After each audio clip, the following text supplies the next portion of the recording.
بسم الله الرحمن الرحيم. அஸ்ஸலாமு அலைக்கும் வரஹ்மத்துல்லாஹி வபரகாத்துஹு. அன்பிற்குரிய சகோதர சகோதரிகளை, ஏற்கனவே அறிவித்தபடி முஜாஹித் அவர்களுக்குரிய மறுப்பு இன்றைக்கு போடுவதாக சொல்லியிருந்தோம். அந்த மறுப்பை தான் இன்றைக்கி போடுகிறோம். இந்த மறுப்பு எது பற்றியது என்று சொன்னால், நம்ம முதல் பாகத்தில் இப்னு அசாக்கிரில் வரக்கூடிய அந்த உஸ்மான் ரலியல்லாஹுனுடைய கொலை சம்பந்தமான ஹதீஸ் குறித்து அது சரியான ஹதீஸ் தான் என்று நாம் சில வாதங்களை முன்வைத்து உங்களுக்கு வெளியிட்டிருந்தோம். அந்த வாதங்களுக்கு மறுப்பு சொல்லி நேற்றைய தினம் முஜாஹித் ஒரு பதில் போட்டிருக்கிறார். அதை ஒரு விஷயத்தை முடிச்சுட்டு அடுத்ததுக்கு போகணும் என்பதற்காக வேண்டி இந்த விஷயத்தை முடித்துவிட்டு அடுத்தடுத்த வாதங்களுக்கு செல்லலாம் என்பதற்காக வேண்டி இன்றைய இந்த நிகழ்வில் அதற்கான பதிலைத்தான் சொல்ல போகிறோம். இதை சொல்வதற்கு சில விஷயங்களை உங்களுக்கு விளக்கி விட்டு சொன்னால்தான் புரியும், புதுசாக பார்க்குறவங்களுக்கு. அதாவது உஸ்மான் ரலியல்லாஹு கொலை செய்யப்பட்ட அந்த செய்தி தாரீஹ் திமிஷ்க் என்று சொல்லக்கூடிய இப்னு அசாக்கிர் என்றும் சொல்லக்கூடிய ஒரு நூலில் பதிவாகி இருக்கிறது. அதில் எல்லாமே ஆதாரபூர்வமான ஆட்களாக இருக்கிறார்கள் என்பது நம்முடைய வாதம். முஜாஹிதுடைய வாதம் என்னன்னு கேட்டால், அந்த ஹதீஸில் ஈசா என்பவர் வர்றாரு. அவர் இப்னு அபீது போலியாக அறிவிப்பதாக அதில் வருகிறது. ஆனால் அவர் இப்னு அபீது விட்ட நேரடியாக கேட்டது கிடையாது, நடுவில் ஒரு ஆளை விட்டுட்டார் அப்படிங்கிறது அவருடைய வாதம். அந்த வாதத்திற்கு சில சான்றுகளை என்ன செஞ்சார், எடுத்து காட்டியிருந்தார். என்ன சான்று காட்டியிருந்தார்னு கேட்டால், என்னுடைய பாட்டனாருடைய புத்தகத்தில் அதில் இடையில் ஒரு ஆள் பேர் இருந்துச்சு, அந்த பேரை விட்டுட்டு அறிவிச்சிருக்கிறாரு. அந்த ஒரு பேர் இருந்துச்சுல, அவர் பலவீனமான ஒரு ஆள் இப்படிங்கிற ஒரு வாதத்தை வைத்து அடிப்படையில் அது பலவீனம் என்று முஜாஹித் சொன்னார். சொல்லும்போதுக்கு ஆதாரமாக அந்த அறிவிப்பாளர் காலத்தில் வாழ்ந்த சில அறிஞர்களுடைய கூற்றுக்களையும் பிற்காலத்தில் வந்த சில அறிஞர்களுடைய கூற்றுக்களையும் எடுத்து வைத்து இவங்களெல்லாம் இதில் தத்லீஸ் இருப்பதாக சொல்கிறார்கள் அப்படின்ற ஒரு விஷயத்தை சொல்லியிருந்தார். இப்போ நான் என்ன செஞ்சேன்னு கேட்டால், அந்த வாதம் சரியில்லை. ஏன்னு கேட்டால், முகமது இப்னு யஹ்யா துஹ்லி என்பவர் இதுக்கு ஒரு விமர்சனம் பண்ணியிருக்கிறாரு. அந்த விமர்சனத்தில் நீங்கள் யாருடைய சொல்லை கேட்டு தத்லீஸ் இருக்கு என்று சொல்கிறீர்களோ அந்த ஆள் கெட்டவர் என்று சொல்லியிருக்கிறாரு, அவர் நுழைச்சிட்டார் என்று சொல்லியிருக்கிறாரு அப்படிங்கிற ஒரு வாதத்தை நான் வைத்து அந்த முகமது இப்னு யஹ்யா அவர்களுடைய அந்த கூற்றை ஆதாரமாக காட்டி நான் பதிவு போட்டிருந்தேன். இப்போ முஜாஹித் என்ன பண்ணுறாருன்னு கேட்டால், அந்த முகமது இப்னு யஹ்யா துஹ்லியுடைய சொற்களை ஆதாரம் காட்டினேன் இல்லையா, அதனுடைய மொழிபெயர்ப்பு தவறு, அதில் உள்ள வாசகம் தவறு, அது அச்சுப்பிழையால் ஏற்பட்ட ஒரு விஷயம் என்றெல்லாம் சொல்லி அதுக்கு ஒரு மறுப்பை போட்டிருக்கிறார். அந்த மறுப்பை போட்டுட்டு இது இன்னும் தத்லீஸை உறுதிப்படுத்தக்கூடியதாகத்தான் முகமது இப்னு யஹ்யாவுடைய சொல் இருக்கிறது என்றும் அவர் வாதிடுகிறார். இப்போ இதில் அவர் சொன்ன ஒவ்வொன்றையும் நம்ம ஒன்று விடாமல் ஒவ்வொன்றுக்கும் நம்ம என்ன செய்வோம், பதில் சொல்லுவோம். முதலாவதாக நான் என்ன சொல்லியிருந்தேன்னு கேட்டால், நீங்கள் இவ்வளவு 12 பேருடைய சொற்களை எடுத்து காட்டினீங்களே, முகமது இப்னு யஹ்யாவுடைய சொல்லை நீங்கள் எடுத்து காட்டல, இருட்டடிப்பா செஞ்சீங்க அப்படின்னு கேட்டிருந்தேன். அதுக்கு என்ன சொல்லியிருக்காருன்னு கேட்டால், அவர் சொன்னதை பாருங்கள். அதுக்கு பதில், நான் இதை இருட்டடிப்பு செய்யலை, ஆனால் இந்த தகவலை நான் சொல்லலை. அதாவது என்ன சொல்கிறாருன்னு கேட்டால், நான் இருட்டடிப்புலாம் செய்யலை, அதை சொல்லலை, முகமது இப்னு யஹ்யாவுடைய அந்த விமர்சனத்தை நான் சொல்லவில்லை அப்படின்னு ஒரு கருத்தை அவருடைய இதில் பதிவு செய்கிறார். இப்போ நம்ம என்ன கேட்குறோம்னு கேட்டால், முகமது இப்னு யஹ்யாவுடைய சொல் உங்களுக்கு ஆதாரமாக இருக்குது என்று இப்போ சொல்கிறீங்க, நான் மறுப்பு சொன்ன பிறகு. அது மாத்திரம் இல்லாமல் நீங்கள் முகமது இப்னு யஹ்யா அவர்களை விட தகுதியில் குறைந்தவர்களாக கருதப்படுகிறவர்களுடைய சொற்களை எல்லாம் மேற்கோள் காட்டினீர்கள். அப்படி லிஸ்ட்டு போட்டு காட்டும் பொழுது இது வந்து ரொம்ப வலுவானது என்று நீங்கள் நினைத்திருப்பீர்களே என்றால், உங்களுக்கு சாதகம் என்று நினைத்திருப்பீர்கள் என்று சொன்னால், அதை ஏன் சொல்லாமல் விட்டீங்க? அதை எப்படி சொல்லாமல் இருக்க முடியும்? தேடி தானே சொல்கிறீங்க. அந்த கித்தாபிலிருந்தெல்லாம் எடுத்து நீங்கள் மேற்கோளை காட்டுறீங்க. அதில் எல்லாத்தையும் சொல்லிவிட்டு முகமது இப்னு யஹ்யாவுடைய விமர்சனம் வரும்போது மட்டும் அதை விட்டுட்டீங்க. அதையும் சேர்த்துருந்தால் 13 ஆயிருக்கும்ல. 12 விமர்சனம் செய்யும்போது அதையும் சேர்த்தா 13 ஆயிருக்கும். அப்போ ஏன் விட்டீங்க? ஒன்று விடாமல் தேடி கொண்டாந்து நீங்கள் சொன்னீங்க. அதில் இதை விட்டீங்கன்னு சொன்னால், அதை நீங்கள் அன்றைக்கு பார்க்கும் பொழுது உங்களுக்கு எதிரானதாகத்தான் நீங்கள் அதை கருதினீர்கள். கருதாட்டி இதை விட்டுருக்க மாட்டீங்க. இதை போட்டோம்னா நமக்கு எதிராக இருக்குது, இது வந்து தத்லீஸை நிறுவுறதுக்கு மாற்றமாக இருக்குது, ஏன்னா அந்த வாசகத்தை பார்த்தவொன்னு அப்படி தான் புரிய முடியும். அப்படி புரிந்து கொண்டு நீங்கள் தவிர்த்திருக்காவிட்டால் இதை நீங்கள் சொல்லாமல் இருக்க மாட்டீர்கள். அப்போ இதை சொல்லாமல் இருந்து எதை காட்டுதுன்னு கேட்டால், இதை கண்டுக்கிற மாட்டாங்க, அந்த 12க்கு பதில் சொல்லுவாங்க என்கிற ஒரு அடிப்படையில் நீங்கள் பதிலை சொல்லிட்டீங்க. இப்போ எடுத்து காட்டின பிறகு அது எங்களுக்கு தான் தத்லீஸை இன்னும் உறுதிப்படுத்தக்கூடியதாக இருக்குதுன்னு இப்போ பேசுகிறீங்களே, அதை வந்து அன்னைக்கு நீங்கள் பேசலை. ஏன் பேசலை? ஒரு சாதாரண ஒருத்தன் பார்த்தாலும் அது விளங்கும், இதுதான் என்று விளங்கும். இதை ஒரு விஷயத்தை நம்ம என்ன செய்யணும், உங்களுக்கு முதல் விஷயமாக நான் சொல்லிக்கொள்கிறேன். அடுத்ததாக இதற்கு விளக்கம் சொல்கிறதுக்கு முன்னாடி இன்னும் ஒரு அடிப்படையான விஷயத்தையும் நான் பதிவு செய்து கொள்கிறேன். என்ன அடிப்படையான விஷயம் என்று சொன்னால், ஹதீஸ் கலையில் சொல்ல விமர்சனங்கள் இருக்குல்ல, அதில் வந்து அவங்க முன்னர் சொன்னதுக்கு மாற்றமாக நம்ம ஒன்று சொல்கிறோம்னு வைங்களேன். அப்படி சொல்லும் பொழுது இவர் பிஜே அந்த காலத்தில் வாழ்ந்தாரா என்கிற ஒரு வாதத்தை அவர் வைக்கிறார். இது வந்து அந்த காலத்தில் வாழ்ந்து தான் இருக்கணும்னு, சிலதுக்கு வாழ்ந்துருக்கணும், வழங்குதா? ஆனால் அந்த காலத்தில் வாழ்ந்தவர்கள் பயன்படுத்திய சொற்கள், அந்த காலத்தில் வாழ்ந்தவர்கள் பயன்படுத்திய வார்த்தைகள், வாதங்கள், அது நமக்கு வந்து சேரும் என்று சொன்னால், அதை பற்றி ஆய்வு செய்வதற்கு நம்ம அந்த காலத்தில் இருக்க வேண்டிய அவசியம் கிடையாது. அந்த காலத்தில் நான் இருக்கலை, நீங்களும் இருக்கலை. அந்த காலத்தில் இவர் இருந்தாரா, வாழ்ந்தவர் தானே சொல்லணும் அப்படின்னு, வாழ்ந்தவர் தான் சொல்லணும்னு எந்த உசூலில் நீங்கள் எடுத்தீங்க? ஹதீஸ்கள் லாஜிக் இருக்கணும். ஹதீஸ்களுடைய எல்லா விதிகளுமே லாஜிக் இப்படி தான் இருக்கும். தர்க்க ரீதியாக அதை வந்து அதை சொன்னால் ஏற்றுக்கொள்ளத்தக்கதாக இருக்கும். அப்படி தான் ஹதீஸ்களுடைய விதிகள் இருக்கிறது. ஒருவருடைய தவறான விஷயங்களை விமர்சிப்பதற்கு வந்து அந்த காலத்தில் நம்ம வாழணும் என்பது எந்த ஒரு லாஜிக்கலாக இருக்குதா? சில தகவல்களுக்கு அந்த தகவல் பெறுவதற்கு மாத்திரம் அவங்கள தான் நம்ம சார்ந்திருப்போம். அவங்க சொன்ன வார்த்தை, பயன்படுத்தின வார்த்தை, முரண்பட்ட வார்த்தை, ஒருத்தருக்கு ஒருத்தர் மாறுபட்ட வார்த்தைகள், இந்த மாதிரியான காரணங்கள் தென்படும் பொழுது அதை ஆய்வு செய்து ஒன்றை சொல்வதற்கு வந்து அந்த காலத்தில் வாழ்ந்தணுங்கிறது இல்லை, வந்து அவசியம் கிடையாது, வாழ வேண்டிய அவசியம் கிடையாது. நம்ம என்ன செய்கிறோம், நாங்கள் அந்த காலத்தில் வாழலை என்று சொன்னாலும் முகமது பின் யஹ்யாவுடைய கூற்றை பார்க்குறோம். அவரே கெட்டவர்னு சொல்லியிருக்கிறார். அதை வச்சு நம்ம ஒரு முடிவுக்கு வர்றது வந்து அந்த காலத்தில் வாழணுமா? அந்த காலத்தில் வாழ்ந்தால் தான் இதை சொல்ல முடியுமா? கெட்டவர்கள் நீங்கள் சொல்லியிருக்க பதில் நான் சொல்கிறேன். என்னுடைய வாதப்படி கெட்டவர், அவர் நுழைத்து விட்டார் அப்படின்னு ஒரு கருத்து வரும் பொழுது அதை வைத்து விமர்சிப்பதற்கு நான் எதுக்கு அந்த காலத்தில் வாழணும்? அவர் சொன்ன வார்த்தை எனக்கு கிடைச்சாலே போதுமே. அதே மாதிரி வந்து அந்த ஒரு கித்தாபில் இப்படி இருந்தது என்று சிலர் சொன்னதைத்தான் நீ ஆதாரமாக காட்டுறீங்க. அந்த கித்தாபில் உள்ளது 5 விதமாக இருக்கும் என்று சொன்னால், அந்த வார்த்தையை பற்றி பேசும் பொழுது 5 விதமான வார்த்தை இருக்கும் என்று சொன்னால், இதை வைத்து ஆய்வு செய்வதற்கு அந்த காலத்தில் வாழணுமா? அந்த காலத்தில் வாழ்ந்தவங்களுக்கு கூட அந்த 5 தெரியாது. 5 பேர் சொல்கிறாங்களே, ஒருத்தர் சொன்னால் இன்னொருத்தருக்கு தெரியாது. பிந்தி வந்தவங்களுக்கு 5 தொகுத்து பார்த்து நமக்கு தான் கூடுதலாக தெரியும், நமக்குன்னு இல்லை, அவங்களுக்கு பிந்தி வந்த எல்லாருக்கும் நம்ம வரைக்கும். அப்போ வந்து அந்த அந்த என்ன வாசகம் அதில் இருக்கிற அந்த கித்தாபில் இருந்துச்சுன்றார்ல, என்ன வாசகம் இருந்துச்சு என்று சொல்லும் பொழுது ஒருத்தருடைய இதில் ஒரு மாதிரி, இன்னொருத்தர் இதில் ஒரு மாதிரி, இன்னொருத்தர் அந்த விவரம்லாம் பின்னாடி விளக்கணும்ல.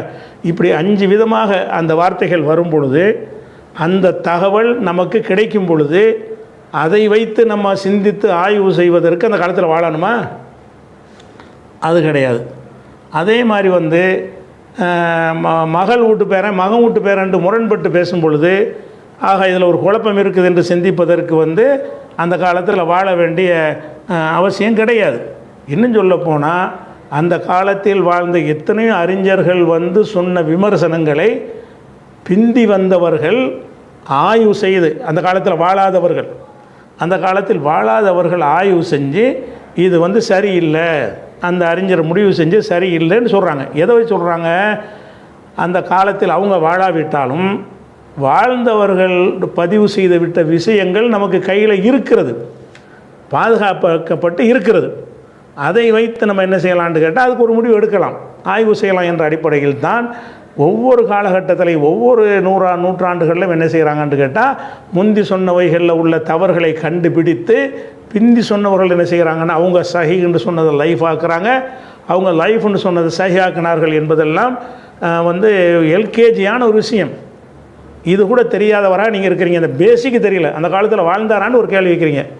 ஒரு ஹதீஸ்களை பற்றி கடுகளவு தெரிஞ்ச ஒருத்தன் கேட்பானா இது அந்த காலத்தில் வாழணுமா? அப்போ நீ இப்படி லைஃப்னு சொன்னார்னா இவனு இந்த காலத்தில் வாழ்ந்தாரா? ஆனால் நீங்கள் எடுத்துக்காட்டின மேற்கோள்லே அதுக்கு மறுப்பு இருக்குதே. அதில் 5 பேர் தான் அந்த காலத்தில் வாழ்ந்தவங்களாக இருக்கிறாங்க, மீதி 7 பேருங்கிறீங்களா அந்த காலத்தில் வாழாதவங்க தானே. அப்போ அந்த காலத்தில் வாழ்ந்தவர் தான் விமர்சிக்கணும் அப்படிங்கிற ஒரு வாதம் வைத்தீர்களே. ஆனால் அப்போ நீங்கள் சொன்ன 12லேயே 7 வந்து வாழாதவங்க தானே, பிந்தி வந்தவங்க தானே, கேட்டதை வச்சு முடிவு செய்கிறவங்க தானே. அப்போ ஆய்வு செய்தல் என்பது வந்து சில விஷயங்களை ஒருத்தர் சொன்னாரா என்பதை உறுதி செய்வதற்கு அந்த காலத்தில் வாழணும். அதை சொல்லிவிட்டார்னு சொன்னால் அந்த சொல்லை வச்சு நம்ம ஆய்வு செய்யணும். அப்போ இதுக்கு பேர் தான் ஹதீஸ்களை வந்து கண்ணை மூடிக்கிட்டு நம்புகிற தக்லீது கிடையாது. ஹதீஸ் கலையில் வந்து எல்லாமே லாஜிக் இப்படி பொருந்து தான் பார்க்கணும். ஒரு விதியை சொல்லிட்டோம்னா இது எல்லா இடத்துக்கும் பொருந்தி வருமா, இப்படி சொல்கிறோமே இந்த நேரத்தில் சமாளிக்கிறக்கா ஒன்று சொல்கிறோமே அப்படின்னு சொல்லிட முடியாது. இதுதான் ரூல்னால் அந்த ரூல் படி என்ன செய்யணும், எல்லாத்தையும் நம்ம அப்ளை பண்ணுறக்கூடிய விதத்தில் தான் லாஜிக்குடைய சட்டங்கள்லாம் இருக்கும். ஹதீஸ் கலை மொத்தமே லாஜிக்கில் தான் எல்லாமே எடுத்திருக்கு, லாஜிக் அடிப்படையில் தான் அமைக்கப்பட்டு இருக்கிறது. குற்ற விசாரணை, கோர்ட்டில் விசாரிக்கிற முறைகள், சர்வதேச விசாரணை முறைகள்லாம் அடிப்படையாக வைத்து தான் அதில் வந்து ஒரு செய்தியை உண்மையாக பொய்யாண்டு கண்டுபிடிப்பதற்கு என்ன வழிமுறை மனித குலத்துக்கு சக்திக்கு உட்பட்டு இருக்கிறதோ அதை பயன்படுத்தி அவங்க செய்வாங்க. அதில் அப்ளை பண்ணி பார்ப்பதில் அவங்க தவறு செய்து இருப்பார்கள் என்று சொன்னால் அப்போ நம்ம ஆய்வு செஞ்சு என்ன செய்யலாம், அதை சொல்லலாம். இன்னும் சொல்லப்போனால் இன்றைக்கி சமகாலத்தில் வாழ்ந்து மறைந்த அல்பானி போன்றவர்கள் கூட பெரிய பெரிய அறிஞர்கள்லாம் சஹி என்று சொன்னதையெல்லாம் லைஃபுங்கிறார். நீ அந்த காலத்தில் வாழ்ந்தியான்னு கேட்போமா? லைஃப்னு சொன்னதையெல்லாம் சஹிங்கிறார். அந்த காலத்தில் வாழ்ந்தியாண்ட பார்ப்போம், என்ன சொல்கிறாருன்னு பார்ப்போம். இவர் சொல்லக்கூடிய வாதம் கரெக்டாக இருந்துச்சின்னு சொன்னால் சரியாக தான் இருக்குது, முந்தி உள்ளவங்க தான் தப்பு செஞ்சிட்டாங்க அப்படின்ற ஒரு முடிவுக்கு நம்ம வந்துடுவோம். அவர் எடுத்து வைக்கிற வாதம் சரியாக இல்லை, முந்தி சொன்னவங்க தான் சரியாக இருக்காங்கன்னு தெரிய வந்தால் இவரை தள்ளி விட்டுருவோம். அதனால் அந்த காலத்தில் இன்னைக்கு விமர்சிக்கிறவங்க எல்லோரும் இது ஒரு பெரிய வாதமாக வைக்கிறாங்க. அந்த காலத்தில் வாழ்ந்தவர்கள் சொன்னதை வந்து நீங்கள் வந்து எடை போடுவீங்களான்ட்டு சொல்லி. அப்படின்னா அப்போ அதோடு அந்த காலத்தில் எல்லாம் முடிஞ்சு போயிருக்கணும், 200ஓடு எல்லாம் முடிஞ்சு போயிருக்கணும். இன்றைக்கு வரைக்கும் ஷுவைபுல் அர்னாவுத்துங்கிறீங்க, அவர் தஹக்கீக் பண்ணுறாருங்கிறீங்க, அல்பானி பண்ணுறாருங்கிறீங்க. அப்போ எல்லோரும் பண்ணலாம், யாரும் நான் பண்ணலாம், நீங்களும் பண்ணலாம். அப்போ ஆய்வு செய்தல் என்பது வந்து கற்பனையின் அடிப்படையில் இருக்கக்கூடாதே தவிர ஆதாரங்கள் அடிப்படையில் இருக்கலாம் என்ற ஒரு பேசிக் இருந்தால் இந்த கேள்வி கேட்பீங்க. அந்த காலத்தில் வாழ்ந்தாரான்னு கேட்குறாரு. நாங்கள் வாழ்ந்தவர் விட்டு சென்றதை வச்சு தானே சொல்கிறோம். அவர் எச்சத்தால் அறியப்படுங்கிறாங்களா, அவங்க விட்டுட்டு போன எச்சங்கள்னா என்னது, அவங்க சொன்ன சொற்கள், அவங்க பயன்படுத்தின வார்த்தைகள், அதில் உள்ள முரண்பாடுகள், அவைகளை வைத்து இப்படியெல்லாம் இருக்குமானால் இதில் ஒரு கோளாறு இருக்கிறது, சந்தேகம் இருக்கிறது என்று முடிவெடுப்பதற்கு எந்த காலத்திலும் வாழ வேண்டிய அவசியம் இல்லை. அந்த தரவு கரெக்டாக இருந்தால், தரவுகள் நமக்கு கிடைத்தால் நமக்கு சொல்ல முடியும் அப்படிங்கிற ஒரு விஷயத்தை நீங்கள் விளங்கி கொள்ளணும். அடுத்ததாக என்ன விஷயம்னு கேட்டால், முக்கியமான விஷயம் என்னென்று அந்த காலத்தில் வாழ்ந்தாரான்னு கேட்குறது பாருங்கள். அதாவது அந்த வீடியோவும் போட்டு விட்டுறேன். குழப்பமான நபரை பற்றி மௌலவி பிஜே அந்த காலத்தில் வாழலை, அவரோட இருக்கலை, அவரை பார்க்கல. ஆனால் ஒரு முடிவுக்கு வராரு மௌலவி பிஜே. அவர் என்னன்னா இவர் ஏமாத்துக்காராரு. அப்போ ஒரு ஹதீஸை விமர்சனம் செய்வதற்கு வந்து அந்த காலத்தில் வாழணுங்கிற அவசியம் கிடையாது. பொய்யாக, கற்பனையாக, கட்டுக்கதையாக எதுவும் சொல்லக்கூடாதுங்கிறது தான் உள்ளதை தவிர தரவுகள் இருக்கும் என்று சொன்னால் அந்த தரவுகளில் வந்து மூளையை செலுத்தி சிந்தித்து பார்க்கறதுக்கு நமக்கு கடமை அவசியம் இருக்குது சொல்ல போனால். இல்லைன்னா கூட்டு தக்லீதாயிரும். அவர் சொன்னார்னா கரெக்டாக சொன்னார்னு பார்க்க வேணாமா? அதையும் அந்த வாசகங்கள் கரெக்டாக இருக்கா, முரண்பட்டாலே நம்ம என்ன செஞ்சோம், ஒரு தெளிவான நிலைக்கு வந்துடணும்ல. அந்த ஒரு அடிப்படையில் தான் நம்முடைய விமர்சனம் இருந்ததுனால அந்த காலத்தில் வாழ்ந்தாராங்கிற ஒரு கேள்வி வந்து ஏற்கத்தக்க கேள்வி இல்லை. அடுத்து என்னென்னு கேட்டால், இப்போ முகமது இப்னு யஹ்யாவுடைய அந்த சொல்லுக்கு வருவோம். அவர் என்ன செய்கிறாருன்னு கேட்டால், இந்த ஆள் அந்த ஃபுலான்னு போட்டார், ஃபுலானுடைய மகன் அவர் இருக்கார். அவர் ஹதீஸ் உள்ள துறையில் உள்ளவராக அவர் இருந்தார். கதப்து அன்ஹு, நான் அவர் வழியாக எழுதினேன் அப்படின்ட்டு அதில் வாசகம் ஆரம்பிக்குது. முகமது இப்னு யஹ்யாவுடைய விமர்சனத்தில் முதல்ல என்ன ஆரம்பிக்கிறது, நான் அவர் வழியாக அவர் சொல்கிறத நான் எழுதி கொண்டேன் அப்படின்னு வருது. இந்த எழுதினேங்கிற வாசகத்தை வச்சுட்டு என்ன செய்கிறாருன்னு கேட்டால், நீங்கள் சொல்கிற அர்த்தம் வராது. ஏன்னு கேட்டால், ஒரு ஆள்கிட்டேருந்து ஒரு ஹதீஸ்களை நிபுணர் எழுதுகிறாருன்னு சொன்னால் அவரை ஏற்றுக்கிட்டாருன்னு தானே அர்த்தம், அவர் சரியான ஆள் தானே அர்த்தம், அவர் உண்மையாளர் தானே அர்த்தம். அப்போ நீங்கள் அவர் ஏற்று பதிவு செஞ்சுருக்காருன்னு வந்திருக்குது, அவரை போய் கெட்டவர்னு சொன்னார்னு நீங்கள் சொல்கிறீங்களே அப்படின்னு அந்த எழுதினேங்கிறத வைத்து கொண்டு நான் செய்த ஒரு அர்த்தத்தை தவறு என்று சொல்கிறார். எழுதினேன்னு வருதுல்ல, அவர் சொல்கிறத கேளுங்க, அதையும் கேட்டுருங்க. ஹதீஸ் துறையில் படிக்கிற எல்லாருக்கும் தெரியும், அவரிடமிருந்து நான் எழுதினேன் என்றா அவர் நல்ல நிலையில் வைக்கிற பொய்யர்லேன்னு அர்த்தம். இப்படி ஹதீஸில் விதியெல்லாம் கிடையாது. அதாவது எழுதினேன் என்ற வார்த்தையை 100% கரெக்டானவர்களுக்கும் பயன்படுத்துவார்கள் பெரும்பாலும். சில நேரத்தில் என்ன செய்வாங்கன்னு கேட்டால், ஒன்றுமே தகுதி இல்லாத ஆள் என்கிற ஒரு ஆளுக்கும் என்ன செய்வாங்க, கத்தபுத்து அன்ஹு, இந்த கத்தபுத்து அன்ஹு வச்சு தான் நீங்கள் நான் சொன்ன அர்த்தத்தை தவறு என்று சொல்வதற்கு இதையும் ஒரு காரணமாக்குறீங்கல்ல. இதை மட்டும் காரணமாக்கலை, இதையும் ஒரு காரணமாக்குறீங்கல்ல. கத்தபுத்து அன்ஹுண்டா என்ன அப்படின்னு சொல்கிறீங்க. நீங்கள் கத்தப்து அன்ஹுங்கிறத நீங்கள் அந்த மஹமூதுன்னு இப்போ லிஸ்ட் எடுத்து படிச்சிங்கல்ல, இப்போ கம்ப்யூட்டரில் அடித்து பார்த்துட்டு அந்த மாதிரி அடித்து பாருங்கள், கத்தப்து அன்ஹுண்டு அந்த அர்த்தம் மட்டும்தான் வருதாங்கிற உங்களுக்கே தெரியுமே. அப்போ கத்தப்து அன்ஹுன்னு வந்திருக்குதுன்னா, கத்தப்து அன்ஹுன்னு போட்டிங்கன்னா அந்த கத்தப்து அன்ஹு எங்கெல்லாம் வருதுன்னு வந்துடுமே. அது 2 விதத்துக்கு பயன்படுத்தி இருக்கிறாங்களே.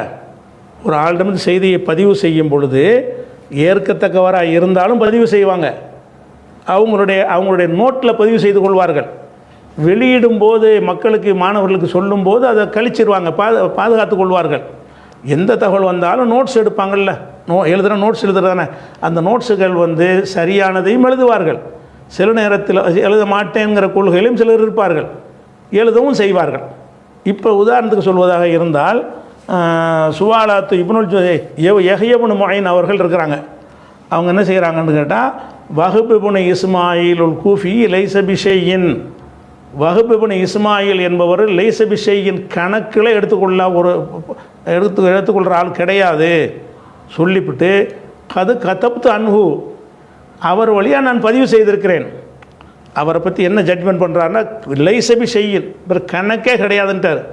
கணக்கே கிடையாதுன்னா லாக்தூப்னு தானே சொல்லணும், அப்படின்னு சில இடங்களில் சொல்லியிருக்கிறார். அதை நம்ம மறுக்கலை, எழுதாமல் இருப்பார்கள்.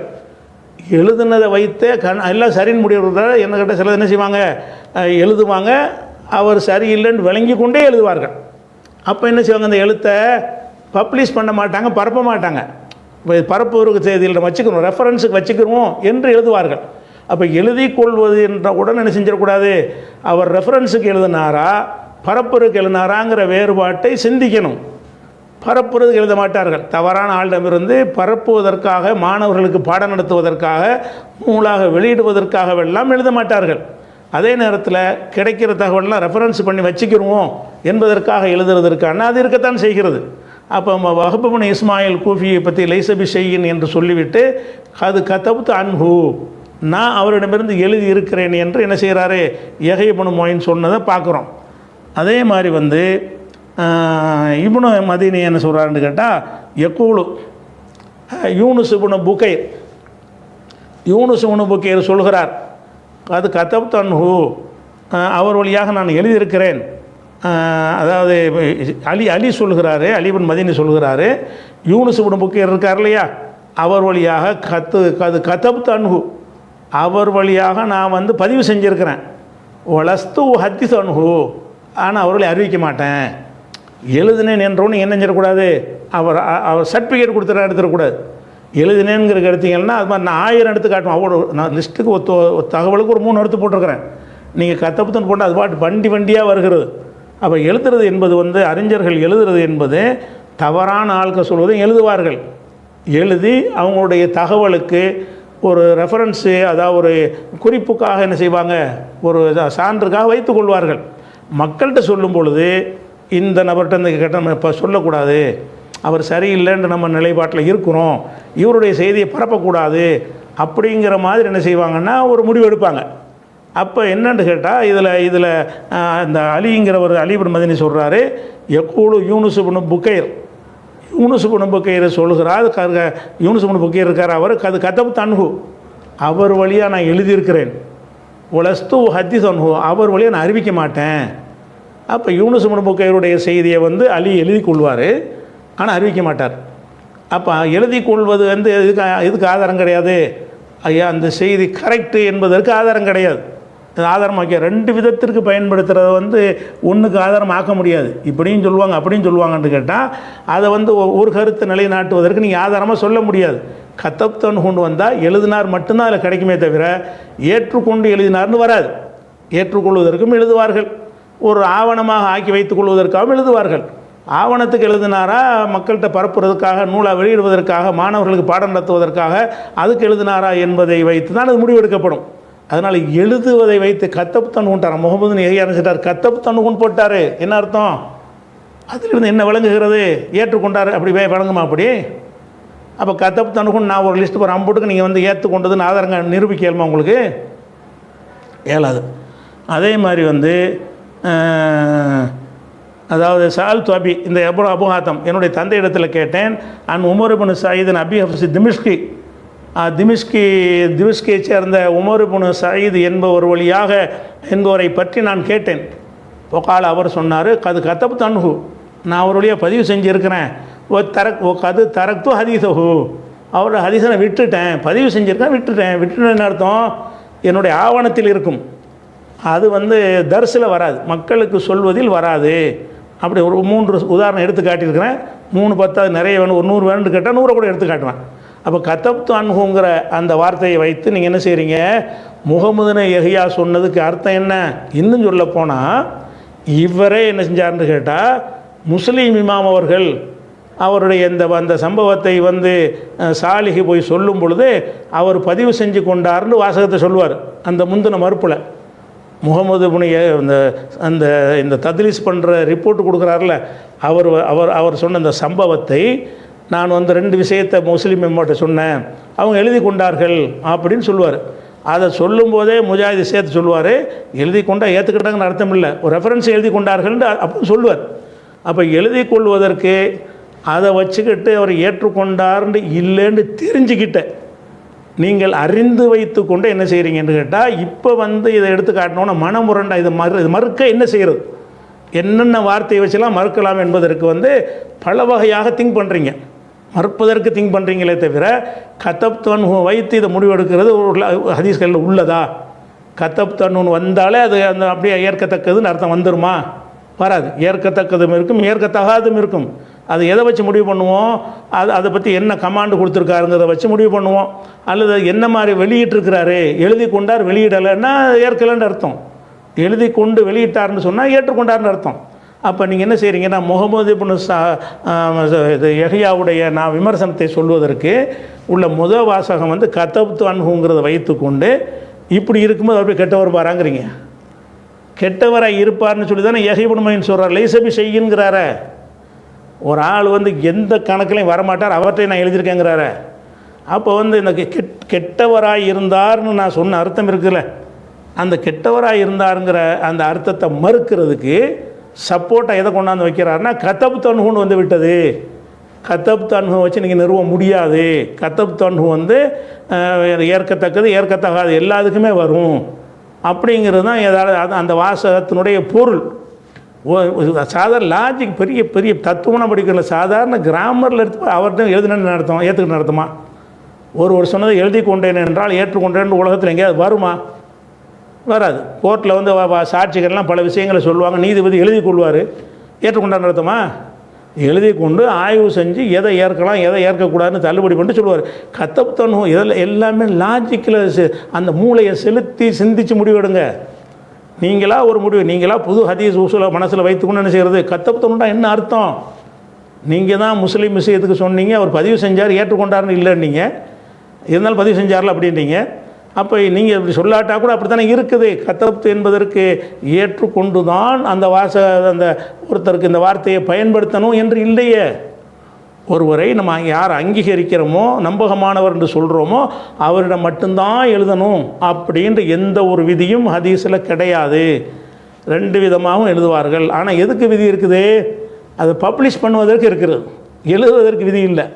பப்ளிஷ் பண்ணுவதற்கு என்ன செய்ய? புகாரி எவ்வளோ ஹதீஸ்களை பண்ணிட்டு கொஞ்சத்தை தானே பப்ளிஷ் பண்ணுறாரு, அவருடைய சைகளை கொண்டு வர்றாரு, சிலது வேறு கித்தாவில் கொண்டு வர்றாரு, சிலது கொண்டு வராமல் விட்டுறாரு. எத்தனை அறிஞர்கள் அப்போ பப்ளிஷ் பண்ணாமல் விட்டவைகள் நிறைய இருக்கிறது. அவைகள்லாம் எழுதப்பட்டவை தான். பப்ளிஷ் பண்ணாமல் இருக்குனால என்ன அர்த்தம்? எழுதி வச்சுருக்காங்கன்னு அர்த்தம். எத்தனை அறிஞர்கள் வந்து நம்ம கேட்டதெல்லாம் நான் எழுதலை அப்படின்லாம் சொல்கிறாங்க. அப்போ கேட்டது எழுதுனதெல்லாம் நான் வந்து இதாக்கலை, ரெக்கார்ட் ஆக்கலைங்கிறாங்க. அதனால் என்ன வழங்கணும்னு கேட்டால், இவர் வந்து நான் அந்த முகமது பின் யஹ்யா சொன்ன வாசகத்தில் முதல் வாசகம் அவர் வந்து அவரிடமிருந்து நான் எனக்கு அவருக்கு அறிமுகம் இருக்குங்கிறது சொல்கிறார். அவரிடமிருந்து எழுதியிருக்கிறேன்னு என்ன அர்த்தம்? அவரை எனக்கு தெரியும். ஒருவரிடமிருந்து எழுதுனேன்னு சொன்னால் என்ன அர்த்தம்னா, அவரை பார்த்துருக்குறேன், அவரை தெரியும், அவர் சொல்வதை கேட்டிருக்கிறேன், அந்த வாசகத்தை ரெக்கார்ட் பண்ணியிருக்கிறேன், இவ்வளவும் இருந்தால் தானே சொல்லுவார். அதுதான் கத்தப்தனூர்லேருந்து விளங்குற விஷயம் இது மட்டும்தான். இதை வச்சு அவருக்கு நற்சான்று கொடுத்தாருங்கிற அர்த்தம் வராது. நற்சான்று கொடுக்குற அர்த்தம் வராதுன்னு சொல்லும் பொழுது, காண செய்யான் கெட்டவராக இருந்தார் என்று எப்படி சொல்லுவார் அப்படிங்கிறாரு. கெட்டவராக இருந்தாலும் எழுதலாமுங்க, கெட்டவராக இருந்தாலும் எழுதி வைக்கலாம். எழுதி வச்சுட்டு அது கெட்டவர்னு சேர்த்து சொல்லிட்டோம்னா அது வந்து ஆத்தன்டிக் இல்லைன்னு ஆயிருமா இல்லையா? எத்தனை பேர் என்ன செய்வாங்க, நான் எழுதுவேன் ஆனால் பதிவு அந்த அறிவிக்க மாட்டேன்பாங்க. அந்த மாதிரி தான். அதாவது நான் அவர்கிட்ட இந்த எழுதுவேன், காண செய்யன்னு ஒரு கெட்டவராக இருந்தார் அப்படின்னு இருக்கு. அந்த கெட்டவருங்கிறது இல்லைன்னு காட்டுறதுக்காக வேண்டி அவர் என்ன செய்கிறாரு, அது எப்படிங்க கெட்டவர்னு சொல்லுவார்? அறிவிச்சிட்டு எழுதிட்டார் மாதிரி எப்படி கெட்டவர்னு சொல்லுவார் அப்படின்னு சொன்னால், ஒருடமிருந்து எழுதுதல் என்பதனுடைய அர்த்தம் அவர் ஏற்கத்தக்கவர் என்று தான் அர்த்தமா? இல்லை. அப்போ நீங்கள் என்ன செய்கிறீங்க, தப்பான ஒரு விஷயத்தை நீங்கள் சொல்லிவிட்டு நீங்கள் மறைத்த ஒரு விஷயத்தை நான் எடுத்துக்காட்டி இப்போ நீங்கள் சொல்லாமல் உங்களுக்கு இப்போ சாதகமாக பில்டப் கொடுக்குறீங்களா, அவ்வளவு சாதகம் இருக்கும் என்று சொன்னால் அதையில் முதல் ஆதாரம் நீங்கள் எடுத்து வச்சுருப்பீங்க. நீங்கள் எடுத்து காட்டுற அபுதாவுது ஆஜுரி எல்லாம் விட இவர் பெரிய ஆள் தானே, இவரே சொல்லியிருக்காரு பாருங்கன்றப்பீங்களா. அந்த அர்த்தம் இருந்தால் நீங்கள் பார்க்குறீங்க, அது நமக்கு ஒர்க் அவுட் ஆகணும்னாலும் தள்ளிட்டீங்க. அதை நான் எடுத்து போகிறேன்னு தவிர அதான் இருட்டடிப்புன்னு சொன்னேன். இருட்டடிப்புனா என்னன்னு கேட்டால், உங்களுக்கு பாதகமான கருத்தை தருது என்கிறது இல்லை என்று சொன்னால் இதை ஏன் நீங்கள் முதன்மையான ஆதாரமாக காட்ட முடியாது. உங்களுக்கே தெரியுது இது காட்டுறதுக்கு சரியாக வரலையே, அப்படி சரி இல்லைன்னு உங்களுக்கு தெரியுது. அடுத்து என்னன்னு கேட்டால், இந்த செய்யான் அப்படிங்கிறது இருக்குல்ல, இதுக்கு வர்றார். கெட்டவராக இருந்தார்னு இருக்குல்ல, இது வந்து அச்சுப்பிழை. அது கெட்டவர் இல்லை, செய்யான் கிடையாது. காண சுன்னியன், சுன்னத்து வழி நடப்பவராக இருந்தார், அப்படி தான் அது இருக்கணும் அப்படின்னு சொல்கிறார். இப்படி சொல்வதாக இருந்தால் இவர்கிட்ட ஒரு இந்த ஸ்டைல் நிறைய விஷயத்தில் இருக்குது. உதாரணமாக அந்த சூனியம் பண்ணுறவன் சொர்க்கம் செல்ல மாட்டான்னு ஹதீஸை சொல்லும்போது, இது அகமதிலே கிடையாது, இது வந்து இது இந்த கம்ப்யூட்டரில் மிஸ்டேக் பண்ணிட்டாங்க என்கிற கருத்துப்பட போட்டிருந்தார். அப்போ பிரிண்டட் பிரதியை நம்ம என்ன செய்ய ஆதாரமாக எடுத்து போட்டு காட்டியிருந்தோம். அப்போ பிரிண்டட் பிரதியில் இருக்கிறத வச்சு என்ன செய்கிறோன்னு கேட்டால், அந்த நூலில் இருக்க தான் செஞ்சிச்சு.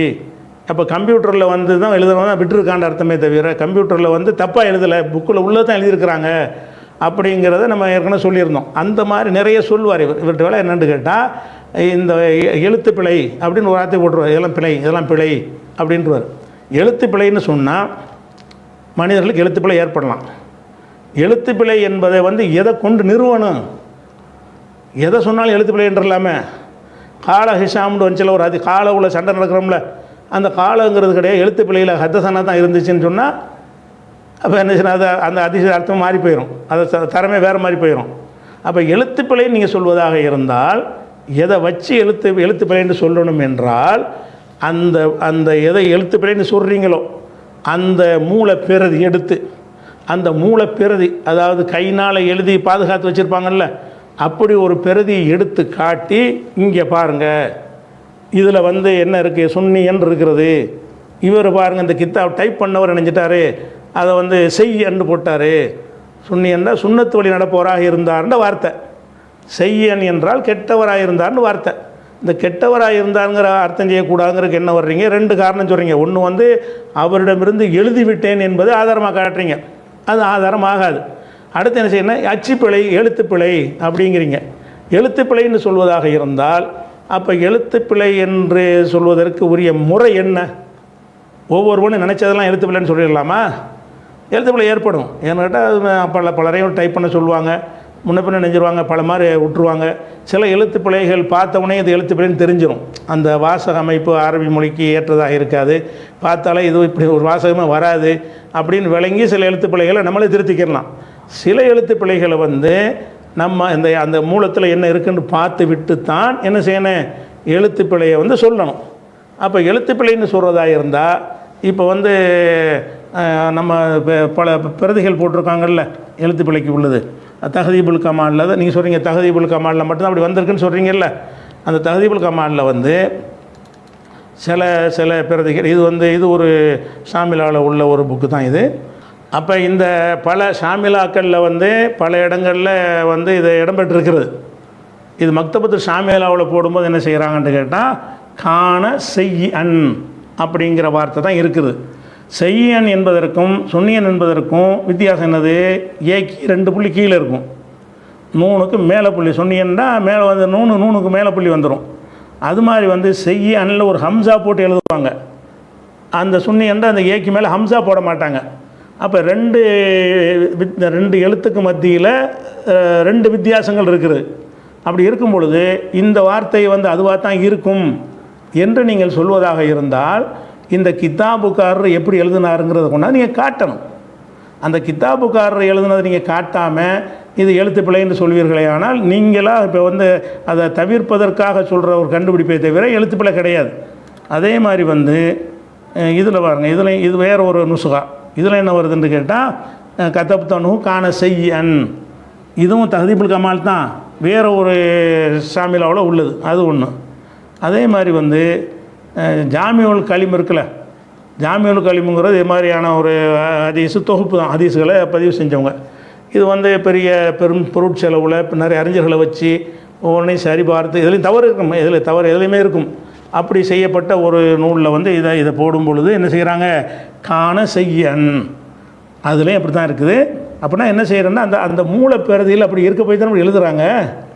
ஒரு டைப் பண்ணுறதா இருந்தால் வகையிலையா டைப் பண்ணுவாங்க? மூலப்பெறுதியுடைய காப்பி அவங்கள்ட்ட வச்சு தான் எழுதுகிறாங்க. எந்த ஒரு கித்தாப்பையும் டைப் பண்ணுறா இருந்தால் பெறுதி இல்லாமல் டைப் பண்ணுவாங்க. ஒரு டைப் பண்ணுறதா இருந்தால் குரான் மனப்பாடம் பண்ணி வச்சு ஒரு ஆள் சொல்ல டைப் பண்ணுவாங்க. இந்த தஹதீபுல் கமாலை ஒருத்தர் டைப் பண்ணுறாருன்னா இந்த அப்பா தஹதீபுல் கமால்னு கையில் கொடுத்துருவாங்க. அவர் தஹதீபுல் கமாலை வச்சு என்ன செய்வார்? பார்த்து டைப் பண்ணுவார். கித்தாபிலிருந்து தான் இது டைப் பண்ண முடியும், விளங்குதா?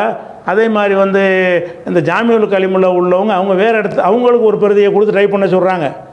அவங்கள்ட்ட உள்ள பெறுதிலையும் அவர் எழுதுனா அந்த செய்யன்னா இருக்கிறது, காண செய்யான்னு சொல்லி. அப்போ ஜாமியுல் கலீமுங்கிறத தயாரித்தவங்க வேறு ஆள்க, ஷாமிலாவை தயாரித்தவங்க வேறு ஆள்க. இவங்களும் இதை இவங்க எழுதுவதற்கும் எது பேஸாக இருக்கும், அடிப்படையாக இருக்கும்? அந்த புக்கு தான் பேஸாக இருக்கும். அந்த புக்குகள் வெளியிடப்பட்டிருக்கும் இல்லையா, அந்த வெளியிடப்பட்ட புத்தகங்களில் வந்து என்ன இருக்கேன்? அந்த வாசகத்தை அப்படி தான் போட்டிருப்பாங்க. அதே மாதிரி வந்து அச்சு பிரதியாக வந்திருக்கு இல்லையா, இந்த கிதாபை அச்சிட்டு வெளியிட்டிருக்கிறாங்கல்ல, அதுலேயும் காண செய்யன்னு இருக்குது. அதை பிரிண்டட் புக்கும் இன்னைக்கு கிடைக்கிறது, அதுலேயும் காண செய்யன் என்று இருக்கிறது. அதே மாதிரி வந்து இந்த ஜாமியுல் கலீமுங்கிறது கத்தார் மையமாக வச்சு செஞ்சாங்கல்ல, சில அறிஞர்கள்லாம் கூட்டி வச்சு செஞ்சாங்க பெரும் பொருட்செலவில். அந்த தயாரிக்கிறதுக்குள்ள உள்ள புக்கில் என்ன இருக்குன்னா காண செய்யன்றிருக்கு. எப்படி வரும் இந்த செய்யன்று வரும் என்றால் அந்த ஏட்டிலிருந்து தான் வரும். அந்த ஏட்டில் வந்து என்ன இருக்கும்? செய்யன்னு இருந்தால் தான் அதில் செய்யன்னு பதிவு செய்வாங்க. அப்போ நம்ம என்ன அவசரப்பட்ட நம்ம கருத்துக்கு ஏற்றதா இல்லைன்னு நம்ம எடுத்து போயிடக்கூடாது. நம்ம கருத்துக்கு ஏற்றதா இதில் இருந்து தான் நம்ம கருத்தை எடுக்கணும். அதுபோக தஹதீபுல் கமாலில் வந்து எக்கச்சக்கமான எழுத்து பிழைகள் இருப்பதாக சொல்லியிருக்கிறார்கள். தஹதீபுல் கமாலில் மட்டும் இல்லை, பழைய நூல் எல்லா நூல்களும் இருக்கும், வழங்குதா? எல்லா நூல்களையும் இப்போ எக்கச்சக்கமான பிழைகள் உள்ளதெல்லாம் இருக்குது. அந்த பிழைகளை எப்படி சரி பண்ணுவாங்கன்னு கேட்டால், அந்த பிழைகளை பார்த்தவொடனே பிழைன்னு தெரிகிறதுக்கு யாரும் காரணம் கேட்க மாட்டாங்க. கிராமருக்கு மாற்றமா அந்த கோர்வை இல்லாமல் அது மாதிரி உளறல் மாதிரி தெரிஞ்சாலும் இது வந்து மீனிங்லெஸ்ஸாக இருக்குன்றுவாங்க. அந்த மாதிரி கண்டுபிடிச்சும் எழுத்து பிழையை செய்வாங்க. அல்லது வந்து ஒரு இந்த மாதிரி சுன்னியன் இந்த செய்யங்கிற மாதிரி உள்ளதாக இருந்தால் அவர் என்ன எழுதினார்னு பார்ப்பாங்க. சரி எழுதி புஸ்தகமாக பிரிண்ட் போட்டாங்கல்ல, இந்த இதுக்கு வந்து பல பிரதிகள் போட்டிருக்காங்கல்ல, அந்த பிரதிகள்லாம் செய்யன்னு தானே இருக்குது. அந்த பிரதிகளை எப்படி கம்போஸ் பண்ணுவாங்க? அந்த பிரதி அச்சடிக்கிறதா இருந்தால் இந்த கம்போஸ் பண்ண இந்த சாஃப்ட்வேரில் போடுவதற்கு பிரிண்டட் புக்கை எடுத்துக்கிடுவாங்க. சரி, அந்த பிரிண்ட் பண்ணாங்கல்ல அவங்க இப்படி வகையில் பிரிண்ட் பண்ணுவாங்க. பிரிண்ட் பண்ணுவாங்க எதை வச்சு பண்ணுவாங்க? அங்கங்கே மூல பிரதிகள் பாதுகாக்கப்பட்டிருக்கும். ஏதாவது ஒரு பிரதி உங்களுக்கு கிடைக்கும். அந்த பிரதியை வைத்துக்கொண்டு அதிலிருந்து என்ன செய்வாங்கன்னா இவங்க கம்போஸ் பண்ணி புக்காக வடிவமைப்பார்கள். அப்படி புக்காக வடிவமைத்தவர்கள் என்ன இருக்குன்னு கேட்டால் செய்யன்னு தான் இருக்கிறது. அப்போ அந்த வார்த்தை செய்யன்னு இருக்குமையானால் அது இன்னும் சொல்ல போனால் இந்த தஹதீபுல் கமாலில் பிழையெல்லாம் வந்து அறிவித்து தொகுத்து ஒரு புக்காக போட்டிருக்கிறாங்கங்கிறார். அதில் இதை பற்றி இருக்குன்னு சொல்ல மாட்டேங்கிறார். அதில் வந்து செய்யங்கிறத வந்து தப்புங்கிற லிஸ்ட்டில் சேர்த்தாங்கன்னு அவர் சொல்லலை.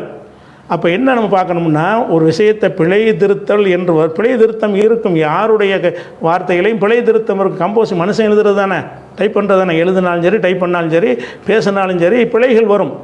அந்த பிழைகளை அது பிழை என்று சொல்ல நமக்கு எப்போ ரைட்டு வரும்?